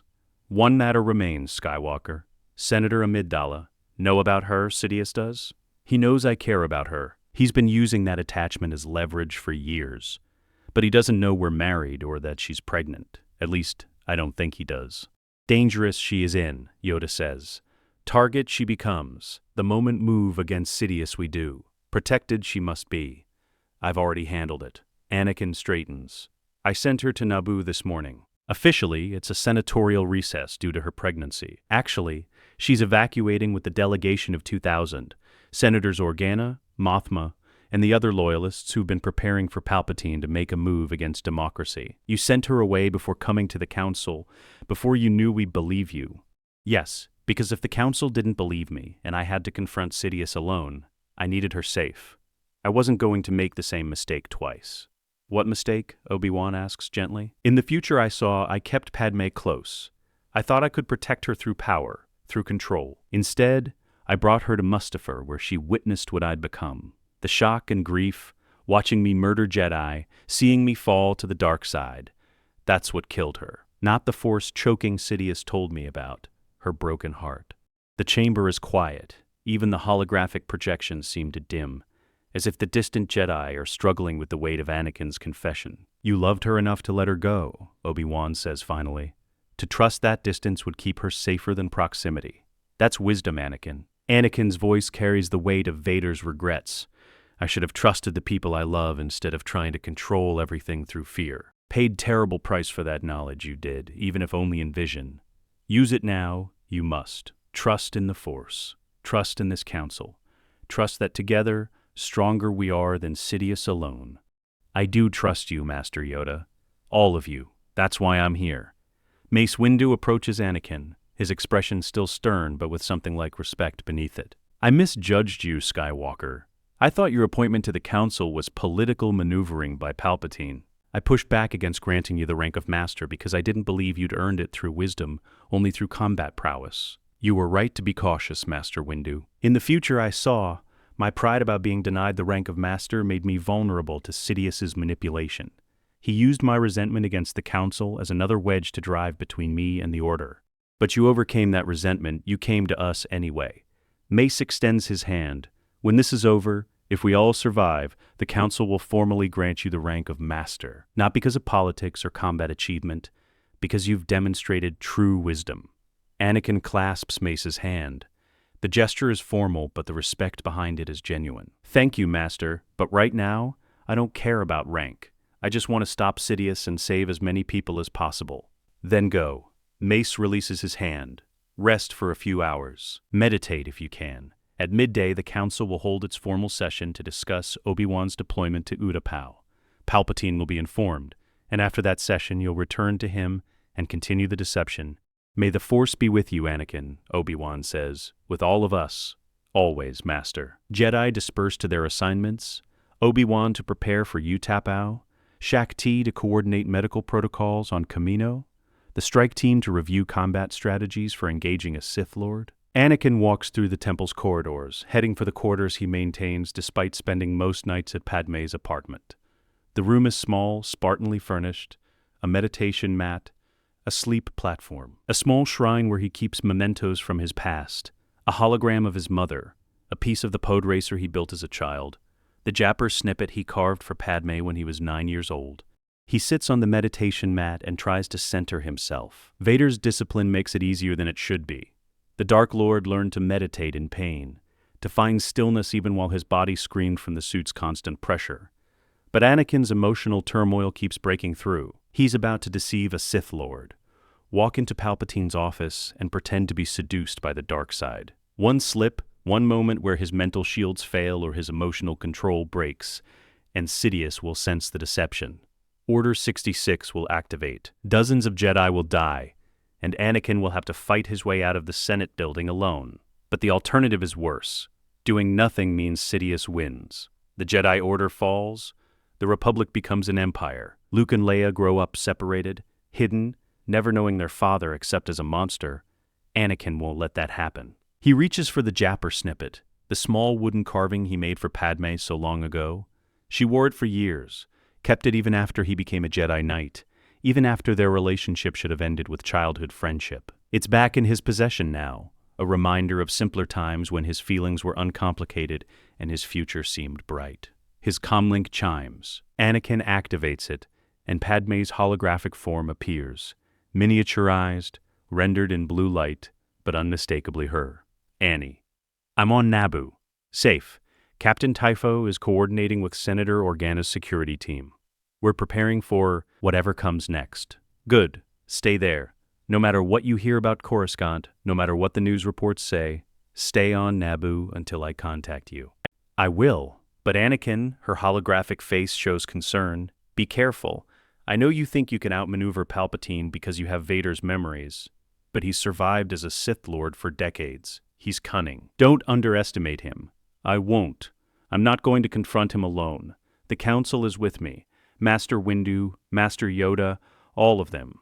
We're coordinating a strike that will end this before Sidious can activate Order 66. I hope you're right. She touches her belly, the gesture protective. These two need their father. Come back to us. I will. I promise. The hologram fades. Anakin sits in silence, holding the Japper snippet, feeling the weight of promises made and the terrible knowledge of how easily they can be broken. In another life, he promised Padme he would come back to her. And he did, as Darth Vader, a monster in a black suit, hunting her friends, destroying everything she believed in. He kept the promise in the worst possible way. This time will be different. Anakin stands. He secures his lightsaber at his belt. He checks his comlink, ensuring the emergency frequency to the Council is active. He centers himself through the Force, feeling the light side respond to his call despite Vader's dark memories creating static at the edges of his consciousness. Then he leaves his quarters and walks through the temple toward an uncertain future, carrying the weight of two timelines and the desperate hope that this one will end differently. Chapter 6. The Jedi Trap. The Jedi Council chamber fills with afternoon light filtering through Coruscant's perpetual haze. The formal session has been called to discuss military strategy, specifically the deployment of forces to Utapau following Clone Intelligence's report that General Grievous has been located there. Chancellor Palpatine sits in an observer seat along the chamber's perimeter.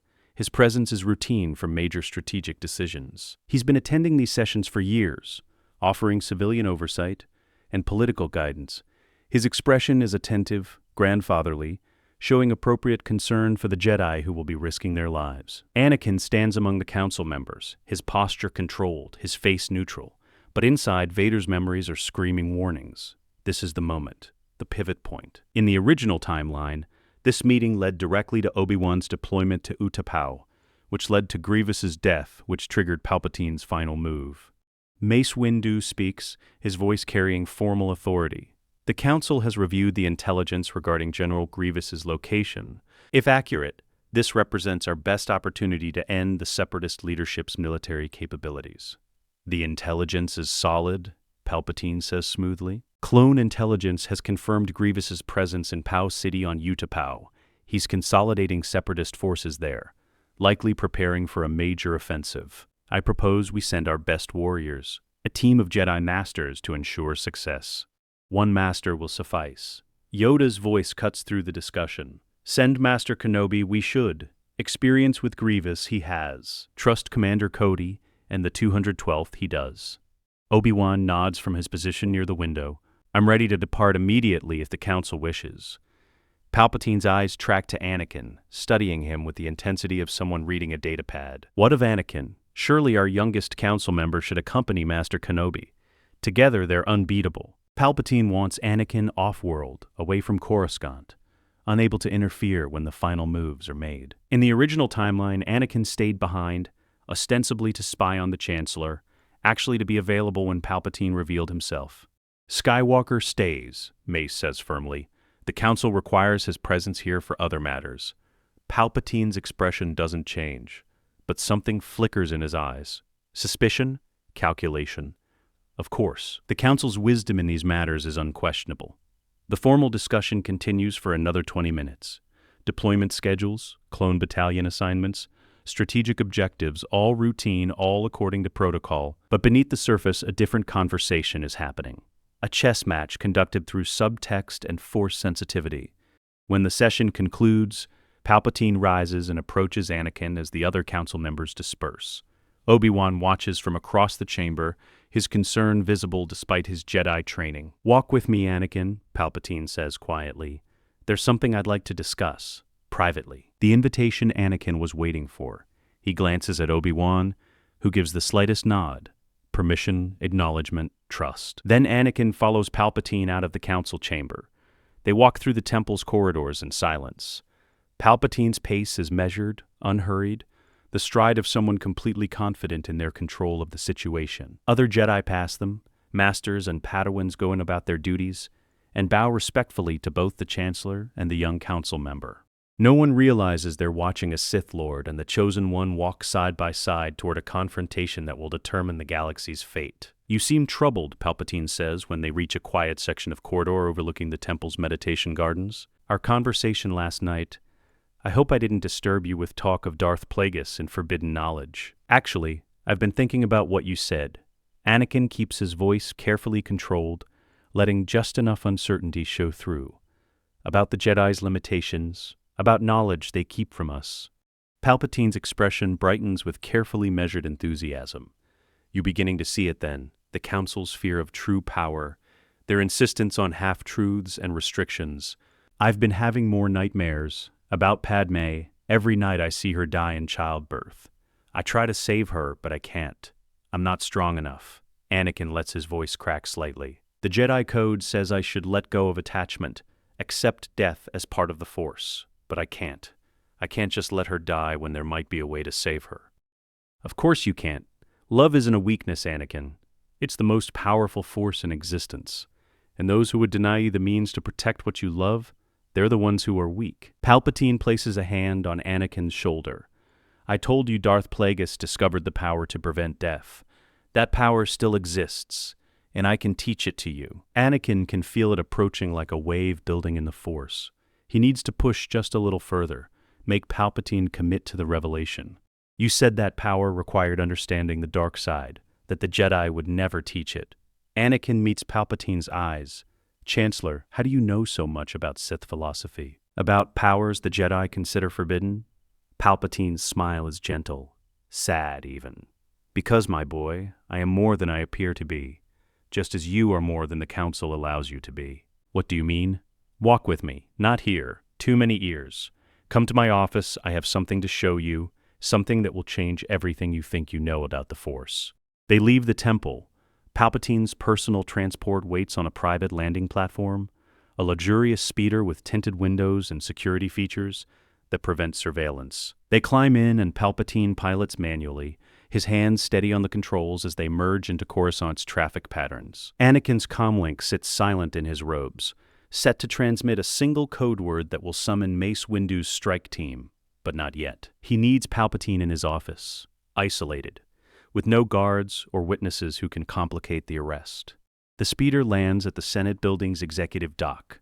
They take a private turbolift to the Chancellor's office level. Mas Amedda is absent. Palpatine must have dismissed his staff, anticipating this conversation. The corridor is empty except for 2 red-armored guards standing at attention outside the office doors. "Leave us," Palpatine commands. "I'm not to be disturbed for any reason." The guards bow and depart. Palpatine keys in a security code that seals the office, activating privacy shields that block all external surveillance and communication. The door slides shut behind them with a solid click of magnetic locks engaging. They're alone. The office is exactly as Anakin remembers from his late-night visit. Expansive, circular, dominated by floor-to-ceiling windows overlooking Coruscant's Senate district. Palpatine's desk sits at the center like a throne. Art pieces line the walls, hiding Sith artifacts in plain sight. Palpatine walks to his desk and touches a hidden panel. A section of the wall slides away, revealing a concealed chamber. Shelves line the space, and on those shelves rest items that make Anakin's breath catch despite knowing they would be here. Sith holocrons. Their geometric forms pulse with dark side energy, each one containing the preserved knowledge of ancient Dark Lords. Ancient texts in leather bindings, written in languages predating the Republic. And there, mounted on a stand of black metal, a lightsaber hilt, elegant, understated, designed to be concealed in the robes of someone who pretends to be a harmless politician. Do you know what these are? Palpatine's voice has changed.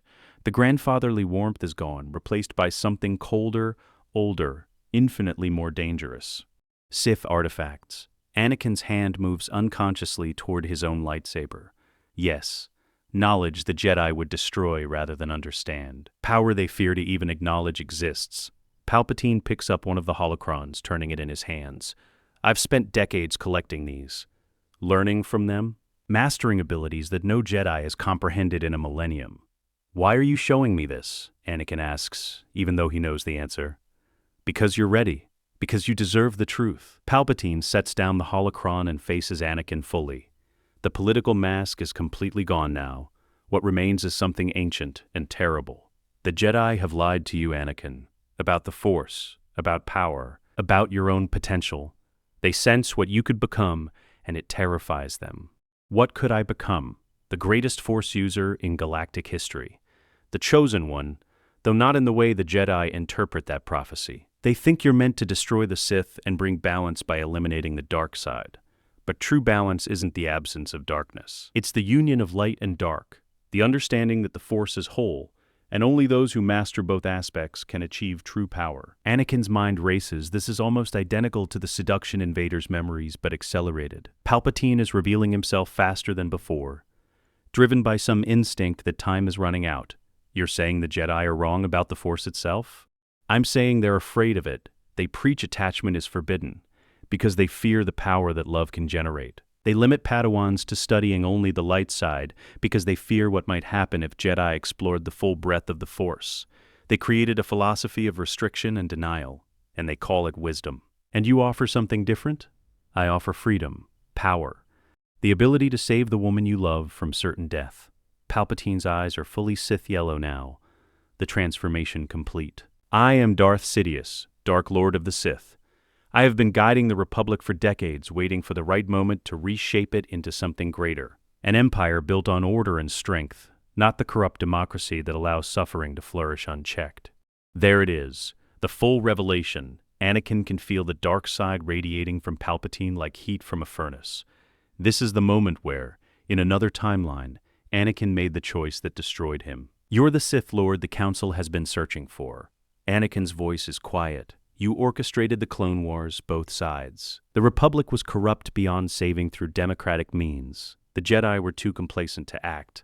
I created a crisis that would justify the emergency powers needed to transform the galaxy. Palpatine extends his hand. Join me, Anakin. Become my apprentice. Together, we will bring order to the galaxy and save Padme from death. I can teach you the power Plagueis discovered. You will never lose anyone you love again. Anakin's hand moves to his lightsaber hilt, and all I have to do is betray the Jedi, help you destroy the Order, become a Sith. The Jedi are already doomed. I've spent 13 years positioning them for destruction. The clone army they command, every trooper has an inhibitor chip that will override their loyalty and force them to execute Order 66. One transmission from me, and every Jedi serving with clones will be killed simultaneously. The Order will fall whether you join me or not. Because I don't want to destroy you, Anakin. You're the chosen one. Your potential is limitless. Together, we could rule the galaxy as master and apprentice, father and son in a way. Palpatine's expression becomes almost pleading. I've guided you since childhood, watched you grow, protected you from the Council's jealousy, Everything I've done has been to prepare you for this moment. Vader's memories surge, the years of servitude, the constant pain, the knowledge that every word Palpatine ever spoke was manipulation wrapped in lies. The Emperor never cared about Anakin as a person, only as a weapon, a tool to be used and discarded when something better came along. "You're lying," Anakin says quietly. "About all of it. Padme doesn't need the dark side to survive. The nightmares I've been having, you sent them, didn't you? Planted them in my mind to create the fear you could exploit." Palpatine's expression shifts. The pleading vanishes, replaced by cold calculation. "How did you? I've already made the choice you're offering me. I fell to the dark side. I became Darth Vader. I helped you destroy the Jedi and transform the Republic into an empire. And I lost Padme anyway because you were lying about the power to save her. There is no power to prevent death, only the power to cause it." The office goes silent. Palpatine stares at Anakin with an intensity that could burn through durasteel. His presence in the Force becomes oppressive, crushing, the full weight of a Sith Lord's power directed at a single target. Impossible. You can't have future memories. The Force doesn't work that way. And yet here I am, knowing every manipulation you've crafted, every lie you've told, every move you're planning to make. Anakin's lightsaber remains unignited, but his hand is steady on the hilt. "It's over, Sidious. The Jedi know what you are. They know about Order 66, about the inhibitor chips, about your plan to destroy the Order. You've lost." Palpatine's face contorts with rage. "You told them you betrayed me to the Council. I trusted them the way I should have the first time. And now they're coming for you." Anakin triggers his comlink with a single thought, using the Force to activate the emergency signal.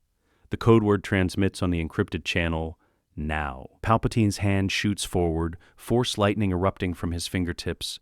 Anakin's lightsaber ignites in the same instant, blue blade intercepting the electrical storm. The energy crackles along the blade's length, dissipating into the office's charged atmosphere. "You think the Council can stop me?" Palpatine's voice has become something inhuman, the rasp of Darth Sidious, stripped of all pretense. "You think anyone can stop me? I have been planning this for decades. I am the dark side." He draws his lightsaber from concealment, the crimson blade snap hissing to life. Anakin barely has time to shift his stance before Palpatine attacks. The speed is exactly as Vader remembered, impossibly fast, enhanced by the dark side to levels that seem to violate physics. Palpatine's blade becomes a blur of crimson light, each strike aimed to kill, no holding back, no mercy. But Anakin isn't fighting as a Jedi Knight anymore. He's fighting as Darth Vader, with 23 years of combat experience, with knowledge of Sidious's exact fighting style, with defensive techniques perfected through decades of warfare. Their blades clash in the center of the office. The first exchange is a flurry of strikes too fast for normal human perception. Attack, parry, riposte, counter. Palpatine's Ataru acrobatics meet Anakin's Gemso power strikes. Neither gives ground. Furniture explodes. The massive desk splits down the center as a misdirected Force push slams into it. Windows crack under the pressure of dark side energy colliding with light. The office becomes a war zone. "Impossible," Palpatine shrieks between attacks. "How do you know these techniques? You couldn't defeat Count Dooku without giving in to rage. You're not this skilled."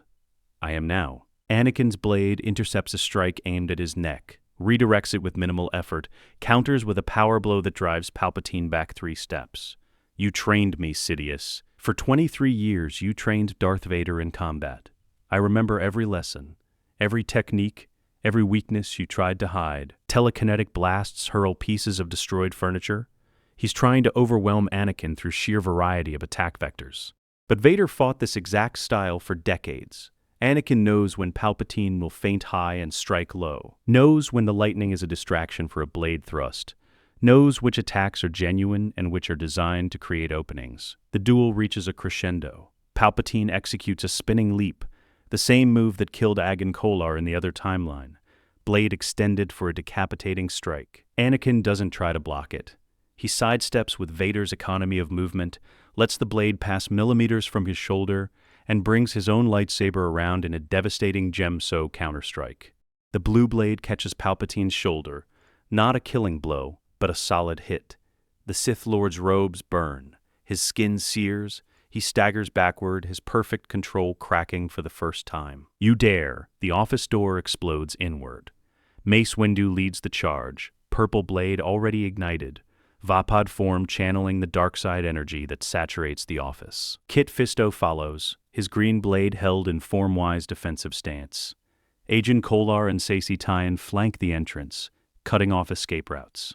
And behind them, Obi-Wan Kenobi stands with his blue blade ignited, his presence in the Force steady as bedrock. Palpatine's face twists with pure hatred. You brought them here. You set a trap for me in my own office. Yes, Mace's voice is granite. Darth Sidious, you are under arrest for treason against the Republic, for orchestrating the Clone Wars, for conspiracy to commit genocide against the Jedi Order. Surrender your weapon. Palpatine's laugh is terrible, the sound of something that abandoned sanity centuries ago. Arrest me? You came to kill me, to assassinate the Supreme Chancellor because he wouldn't submit to Jedi control. No one is here to assassinate you, Obi-Wan says calmly. We're here to take you into custody. You'll stand trial before the Senate. Your crimes will be exposed. The Senate will never believe you. I am the Senate. Palpatine's eyes blaze with Sith fire. And you, all of you, are about to die. Anakin feels the surge of dark side energy gathering, the massive Force attack Palpatine is preparing. But before Sidious can unleash it, Anakin moves. He channels Vader's knowledge of Force suppression, a technique the Emperor taught him for subduing Force-sensitive prisoners. His power crashes into Palpatine's gathering attack, disrupting it, breaking the concentration needed for such a massive expenditure of energy. Palpatine staggers. The suppression breaks his rhythm just long enough for the Jedi to move. 5 Jedi Masters against 1 Sith Lord. In the original timeline, Palpatine killed 3 of them in 10 seconds, but that was before Anakin warned them, before they knew exactly what attack pattern to expect, before they coordinated their defense. When Palpatine launches himself in his spinning attack, Agent Kolar is ready. He doesn't try to block the strike. He dodges, letting Palpatine's momentum carry him past, then counterattacks at the exposed flank. His blade doesn't connect, but it forces Palpatine to adjust mid-leap, disrupting the perfect execution. Saesee Tiin intercepts the follow-up strike that was supposed to kill Kit Fisto. The 2 blades lock, and Tien's superior physical strength holds Palpatine in place for a crucial second. That second is all Mace Windu needs. His Vapid form draws on Palpatine's dark side energy and redirects it. The purple blade becomes a conduit, channeling Sidious's own power back at him. The strike doesn't land. Palpatine breaks away from Tien and retreats, but it drives the Sith Lord back, away from the kill zone he was trying to create. The duel becomes 5-on-1 coordination versus impossible speed and dark-side power. Palpatine is magnificent and terrible. He fights like a force of nature, his blade seeming to be in 3 places at once, his Force attacks coming from unpredictable angles. Lightning arcs, telekinetic blasts shatter what remains of the office furniture. He even attempts a Force scream, a sonic attack designed to disorient everyone simultaneously. But Anakin warned them about that too. The Jedi shield their ears with the Force before the scream fully manifests. The battle spills out of the office and into the Senate building's corridors. Palpatine is trying to reach more public spaces, trying to get witnesses who will see 5 Jedi attacking the Chancellor. But the Jedi harry him, cut off his escape routes, force him toward the Senate chamber itself. They crash through the massive doors into the circular chamber, the same place where, in another timeline, Yoda and Sidious fought their titanic duel. The Senate is in session. Hundreds of beings occupy the floating pods, conducting the Republic's business. The chamber goes silent as combat erupts in its center. Palpatine seizes opportunity. He force pushes a control panel, activating every holocam in the chamber. Feeds go live across the entire galaxy. Billions of beings witness what happens next. Senators, Palpatine's voice booms through the chamber's speakers. Behold the Jedi treachery. They come to assassinate me because I brought peace to the Republic. They cannot stand that their power is broken. The Senate erupts in chaos. Some senators rise to object. Others call for security. Bail Organa stands in the Alderaanian pod, his voice cutting through the noise. The Chancellor lies. He is Darth Sidious, the evidence. But before Organa can finish, every holoscreen in the chamber lights up with new imagery, not the live feed of the duel. Pre-recorded evidence that Anakin and the Council prepared during their planning session, Palpatine meeting with Count Dooku in shadowed chambers. The holographic records show them discussing separatist strategy, coordinating attacks, planning the war from both sides. Palpatine in his office, practicing with his Sith lightsaber, his face contorted in dark side meditation. Recordings of communications between Palpatine and the Separatist leadership, Newt Gunray, Wat Tambor, San Hill, showing direct orders for military operations. The Camino and files on the inhibitor chips, with authorization codes tracing back to Palpatine's office. And finally, the shrine beneath the Jedi Temple. Footage of the meditation circle scorched into stone, the Sith script on the walls, and, most damningly, security footage showing a hooded figure entering and leaving the temple's lowest levels. The hood falls back in one frame, revealing Palpatine's face. Bail Organa's voice booms again. "Senators of the Republic, Palpatine is Darth Sidious. He created both sides of this war. He orchestrated everything to seize power and destroy democracy. The evidence is undeniable." The chamber descends into shouting and accusations. Some senators, Palpatine's loyalists, those who profited from the war, protest that the evidence is fabricated. But others, the delegation of 2,000, the loyalists who have been preparing for this moment, rally support. Mon Mothma's voice rises above the chaos.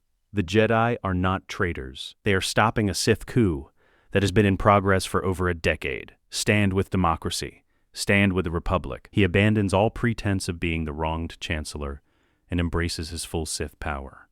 "You want to see what I am?" His voice becomes the rasp of Darth Sidious amplified through the chamber's speakers. "I am the culmination of 1,000 years of Sith planning. I am the shadow that will devour your pathetic light. I am unlimited power." Lightning erupts from his hands, not targeted at one Jedi, but filling the entire area with electrical energy. Senate guards in the vicinity collapse, their nervous systems overwhelmed. The Jedi deflect most of it with their blades, but the sheer magnitude of the attack is staggering. Kit Fisto's defense breaks, lightning catches his chest. He falls, his body spasming from electrical burns. He's alive but unconscious, critically injured. The loss of one Jedi barely slows Sidious. He hurls Senate pods with telekinesis, massive repulsor-equipped vessels weighing tons, thrown like toys. Agent Kolar dodges one, but gets caught by a force blast that sends him crashing into a wall. He doesn't get up. "You cannot win," Sidious shrieks. "I am the dark side incarnate. I have planned for every contingency. Order 66 is all ready."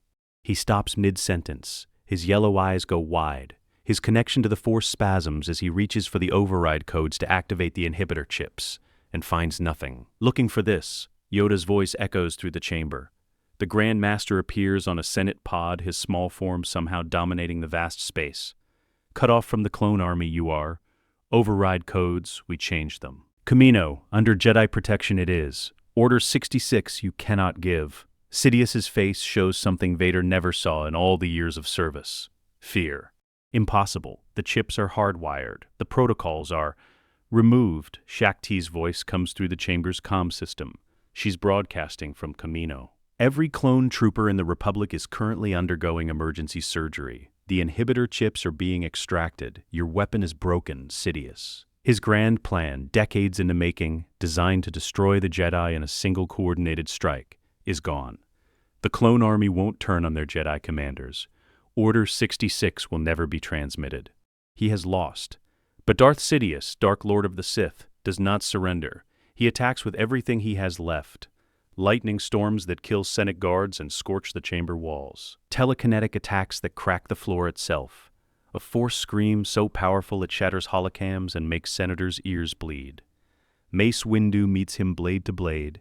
Vapad channels all that dark side energy and reflects it back. The purple blade becomes a conduit for Sidious's own power, turned against him. Anakin presses from the flank. Gemso power strikes that force Sidious to divert attention from Mace. Obi-Wan's Soresu defense cuts off escape routes, his perfect defensive form preventing Sidious from breaking away. Saesee Tiin returns to the fight, wounded but functional. His blade joins the assault. 4 Jedi Masters coordinating perfectly against a Sith Lord who is wounded, exhausted, and for the first time in decades, genuinely afraid. The end comes not with drama, but with efficiency. Obi-Wan's blade severs Sidious's weapon hand. The crimson lightsaber falls, deactivating as it hits the floor. Mace Windu's blade comes for the killing blow, not to the head or heart, but to the leg, disabling rather than executing. Sidious collapses. Lightning erupts from his remaining hand. in a last desperate attack. Yoda appears beside him, his small hand extended. The lightning is absorbed completely, neutralized through techniques that only a grandmaster of 800 years could have mastered. "End this we must," Yoda says quietly. His blade comes to rest at Sidious's throat, permanently. Sidious looks up at the 4 Jedi standing over him. His face is a ruin. The dark side has aged him decades in minutes, burning away the false youth he maintained through Sith techniques. He looks ancient, defeated, but his eyes still burn with hate. "Kill me then," he rasps. "Prove you're no better than the Sith. Prove the Jedi are executioners." "We're not going to kill you," Mace says. "You'll stand trial. The Senate will judge you. The galaxy will see exactly what you are. The Senate is mine. I have loyalists, allies, beings who owe their power to me. They'll never convict." Actually, Bail Organa's voice cuts through the chamber. The Alderaanian senator has taken control of the session using emergency protocols to restore order. The Senate has just voted, unanimously, to remove you from the position of Supreme Chancellor and to place you under arrest pending trial for high treason, war crimes, and crimes against sentient beings. Sidious's face contorts. No.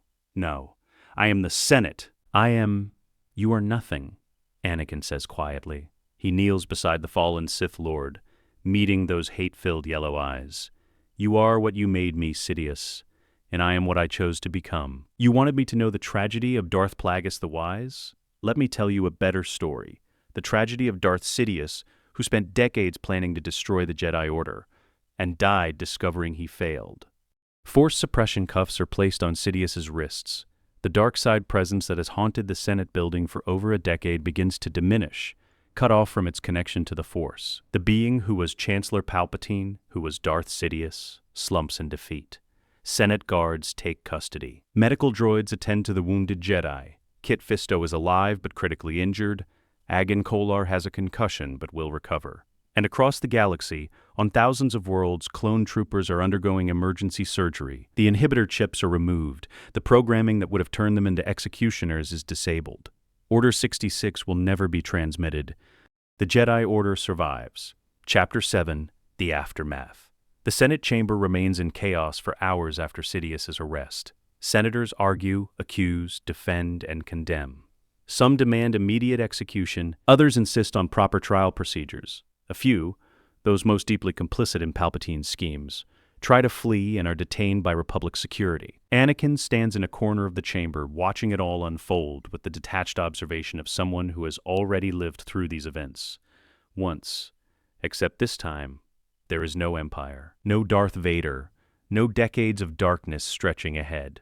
Obi-Wan approaches, his robes singed from lightning strikes, a back-to-patch on his shoulder. "Anakin, the Council wants to debrief you. But first, are you all right?" The answer is honest. I just helped stop a Sith Lord from destroying the galaxy. I should feel triumphant. Instead, I just feel tired. That's because you've been carrying the weight of 2 lifetimes. Obi-Wan places a hand on his shoulder. "The future you saw, the dark future, it won't happen now. You changed it. By trusting us, by trusting yourself to make different choices." Kit Fisto nearly died. Agen Kolar was injured. And across the galaxy, Jedi are still dying. The ones who were too far from help when Order 66 started transmitting before we could change the override codes. Master T's reports indicate we saved 90% of the Order. Without your warning, Anakin, we would have lost everyone. Every Jedi in the field would have been executed by their own troops. You saved us. Anakin looks at his former master, Obi-Wan, who in another timeline he fought on Mustafar, who he left burning and broken, who he hunted for years afterward with obsessive hatred. "I'm sorry," Anakin says, "for everything I did. In that other future, I know you don't remember it, but I do. And I need you to know, I'm sorry. You have nothing to apologize for. You made different choices this time. Better choices." Obi-Wan's expression softens. "Padme. She's safe on Naboo. When this settles, you should go to her, be with your family." Obi-Wan's voice carries no judgment, only acceptance. "The Council will need to discuss the prohibition on attachment. After today, I think we all understand that love isn't the enemy. Fear of loss is.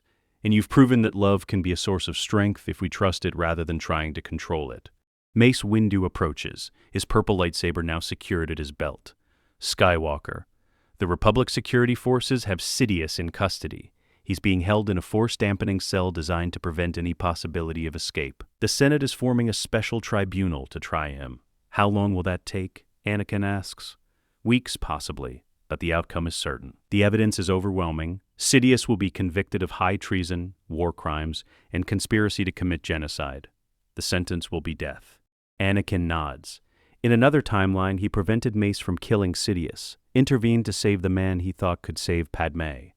That choice destroyed everything. This time, he'll let justice take its course. What about the Separatists? Anakin asks. Grievous is still alive on Utapau. The Separatist Council is still coordinating the droid armies. Master Kenobi departed for Utapau an hour ago, Mace says. The plan proceeds as discussed. Grievous will be eliminated. The Separatist Council will be offered terms of surrender now that Sidious's manipulation is exposed. They'll surrender, Anakin says with certainty. Without Sidious coordinating both sides, the Separatists will realize they've been used. Newt, Gunray, and the others were puppets, just like the Republic Senate. When they learn the truth, they'll surrender rather than continue a war that was manufactured from the beginning. Yoda joins them, his gimmer stick tapping against the Senate floor. Much work ahead there is. The Republic damaged it has been. Trust in democracy restored it must be. And the Jedi Order? He looks up at Anakin with ancient eyes. Change we must. Examine our teachings. Question our restrictions. Learn from our failures. The code will be reformed? Anakin asks. Examined it will be. Revised, perhaps. But not abandoned. Yoda's expression is thoughtful. Served us well, the code has. But rigid, we became. Forgot that guidelines they are, not absolute laws. Forgot that the Force is living, changing, growing. Forgot that love and attachment are different. Remind us of this, you did, young Skywalker. Vader showed me what happens when fear corrupts attachment, but he also showed me that love, real love, is worth dying for, worth living for. Wise you have become. Earned the rank of master, you have, through deeds and wisdom both. Yoda nods slowly. But serve the council full time, you will not. Free to have a family, you are. Free to live as both Jedi and husband and father. New path this is. Forge it well, you must. The Senate has voted to enact emergency constitutional reforms. Term limits for the Chancellor. Mandatory oversight committees. Constitutional amendments to prevent the concentration of power we saw under Palpatine. It will take years to fully implement, but the foundation is being laid. And the clone army? Mace asks. Being demobilized? The inhibitor chips are being removed from every trooper. Those who wish to remain in military service will be offered regular Republic commissions with full legal rights and protections. Those who wish to leave will receive citizenship, education, and support to build civilian lives. Organa's expression is grave. We're also prosecuting the Kaminoans who created the chips. Lama Su and Nala Se are being charged as co-conspirators in Sidious's plot. Good, Anakin says. The clones are people, not property. They deserve freedom. The debriefing continues for another hour. Plans are made. Responsibilities assigned. The massive task of rebuilding a republic nearly destroyed from within begins to take shape. Finally, Yoda dismisses them. Rest, you all must. Tomorrow, much work begins. Tonight, be with those you love. Celebrate that survived, we have. Anakin leaves the Senate chamber. He walks through Coruscant's evening streets, watching the city planet begin to process the news that is spreading across every channel. Supreme Chancellor Palpatine was secretly a Sith Lord. The Clone Wars were manufactured. The Jedi stopped a coup that would have destroyed democracy. The reactions are mixed. Some celebrate the Jedi as heroes.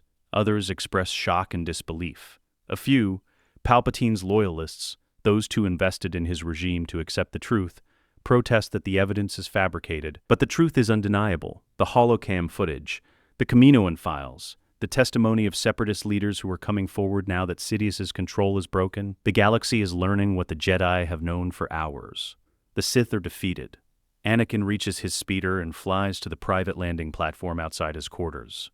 His comlink chimes. He activates it, and Padme's holographic form appears. Ani, I saw the broadcasts. You did it. You actually did it. We did it. The Council, the Senate, everyone who chose to trust instead of fear. He smiles, feeling something he hasn't felt in the weeks since the nightmares began. Hope.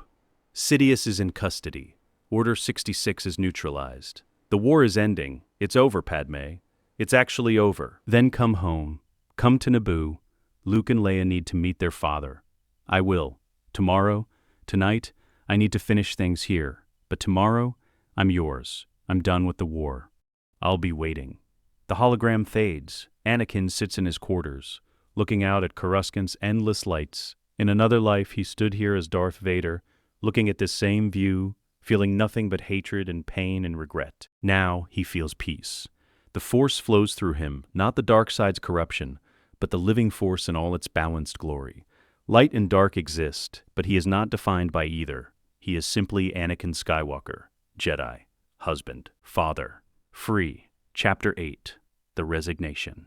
3 days after Sidious's arrest, Anakin Skywalker stands before the Jedi Council for what he knows will be the last time as an active member of the Order. The chamber is nearly full. Masters who were off-world during the crisis have returned to Coruscant. The seats of those who fell, Kit Fisto's is still empty as he recovers from lightning injuries in the temple's medical bay, stand as reminders of the cost of their victory.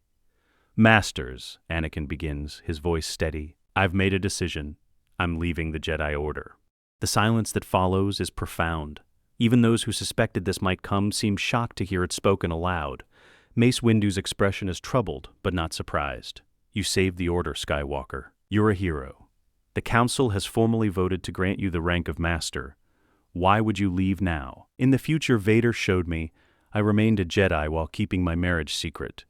That lie poisoned me, created a separation between my public duty and my private heart. I can't live that way, I won't. The Council has agreed to reform the prohibition on attachment, Ki-Adi-Mundi says. You could remain with the Order and openly acknowledge your family. We're creating a new path for Jedi who wish to maintain family connections. I appreciate that, Master Mundi. Truly, and I'm grateful the Order is evolving. But I need to step away completely. For a while, at least. I need to discover who Anakin Skywalker is when he's not defined by the Jedi Code or the Sith's corruption. I need to be a husband, a father, a free man making his own choices. Obi-Wan speaks, his voice gentle, and if the galaxy needs you again, if darkness rises and the Force calls you to serve, then I'll answer. I'll always stand against darkness, Master, but on my own terms, as myself. Not as what the Order wants me to be, or what Sidious tried to make me. Anakin's voice softens. I learned something from Vader's memories. The Jedi Code has wisdom, but it's not the will of the Force itself. The Force is larger than any philosophy, and sometimes the greatest service we can offer is simply to live well and love freely. Yoda closes his eyes. When he speaks, his voice carries the weight of 800 years of wisdom. Right you are. Forgot this, the Jedi did. Became so focused on rules and restrictions, we lost sight of the Force's true nature. Living it is, changing, growing, and those who serve it must also grow. Does this mean you approve? Anakin asks. Mean it does that, understand? I do. Earned your freedom you have, through sacrifice and wisdom both. But know this, young Skywalker, always a Jedi, you will be. In your heart, in your spirit, in your connection to the Force. The Order you may leave, but the Force leaves you. It will not. Plo Koon's hologram speaks. What of your lightsaber? Will you keep it? Anakin's hand moves to the weapon at his belt. The blue blade he constructed as a Padawan, that has served him through the Clone Wars, that he ignited against Sidious in the Chancellor's office. If the Council permits, I'd like to keep it, not as a Jedi weapon, but as a reminder of who I was, who I chose not to become, and who I might be called to be again if darkness rises. You've earned that right 1,000 times over. Shaak Ti speaks from her position near the window. The clone troopers are asking about you. Many of them served under your command. They want to know if you'll remain with the military in some capacity. Grievous is dead. Master Kenobi sent confirmation this morning. The Separatist Council is negotiating surrender terms. The galaxy is moving toward peace. The clones deserve the same chance I'm taking. The chance to discover who they are when they're not defined by war. The Council debates for another hour. Some traditionalists argue that Anakin should remain, that his departure sets a dangerous precedent. Others, Obi-Wan, Yoda, Shaak Ti, argue that the Order itself needs to change, and Anakin's choice is part of that evolution. Finally, the vote is called. By a margin of 7-5, the Council accepts Anakin's resignation with honor. He is formally released from his vows as a Jedi Knight. His name will remain in the temple records not as one who fell or failed, but as one who served with distinction and chose a different path. One final matter, Mace says as the session concludes. The Republic is holding a ceremony in 5 days, honoring those who stopped Sidious. You'll be expected to attend. I'll be there, but after that, I'm going to Naboo, to my family, and I'm not sure when I'll return to Coruscant. Fair enough. Mace extends his hand. May the Force be with you, Anakin Skywalker. Always. They clasp hands. The gesture is formal, but the respect behind it is absolute. Anakin bows to the Council one final time, then turns and walks from the chamber. As he descends through the temple's levels, Padawans and knights stop to bow. Word has spread quickly. The hero of the Republic, the one who exposed Sidious, is leaving the Order. Some look confused, others understanding. A few, the younger ones, those who dream of families they're forbidden to have, look hopeful. Anakin reaches the temple's grand entrance. Obi-Wan is waiting there, his robes immaculate, his expression carrying the complex mixture of pride and loss that comes from watching someone you trained choose their own path. I suppose this is goodbye, Obi-Wan says. Not goodbye, just see you later. Anakin smiles. You'll visit Naboo, won't you? Once things settle, someone needs to make sure you're not getting into trouble without Jedi supervision. Obi-Wan's smile fades. Anakin, I want you to know, I'm proud of you. Not just for what you did to stop Sidious, but for the choice you're making now. It takes courage to walk away from everything you've known. You taught me that courage isn't about fighting. It's about knowing when to fight and when to let go. They embrace, not the formal arm clasp of Jedi acknowledging each other, but a true hug between master and apprentice, between brothers who have been through war together. When they separate, Obi-Wan's eyes are wet. Be happy, Anakin. That's all I've ever wanted for you. Be happy. I will be. I am. Anakin walks down the temple steps and into Coruscant's afternoon light. His speeder waits on the public landing platform.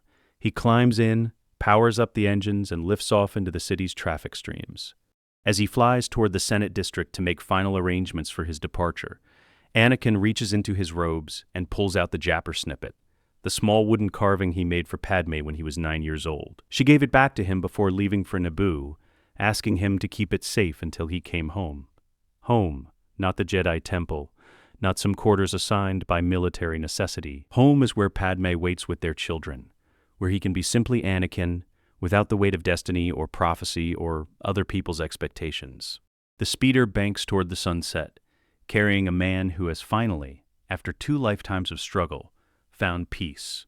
6 months later, the villa at Varricino overlooks lake country with the kind of view that appears in dreams. Mountains rise in the distance, their peaks catching the last light of Naboo's sun.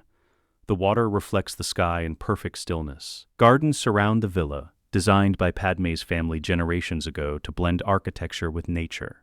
Inside, in a room filled with soft afternoon light, Anakin Skywalker cradles 2 infants. Luke and Leia are 6 months old now, healthy and beautiful and perfect. Luke has his father's sandy hair and his mother's eyes. Leia has her mother's features and her father's intensity, even at this age.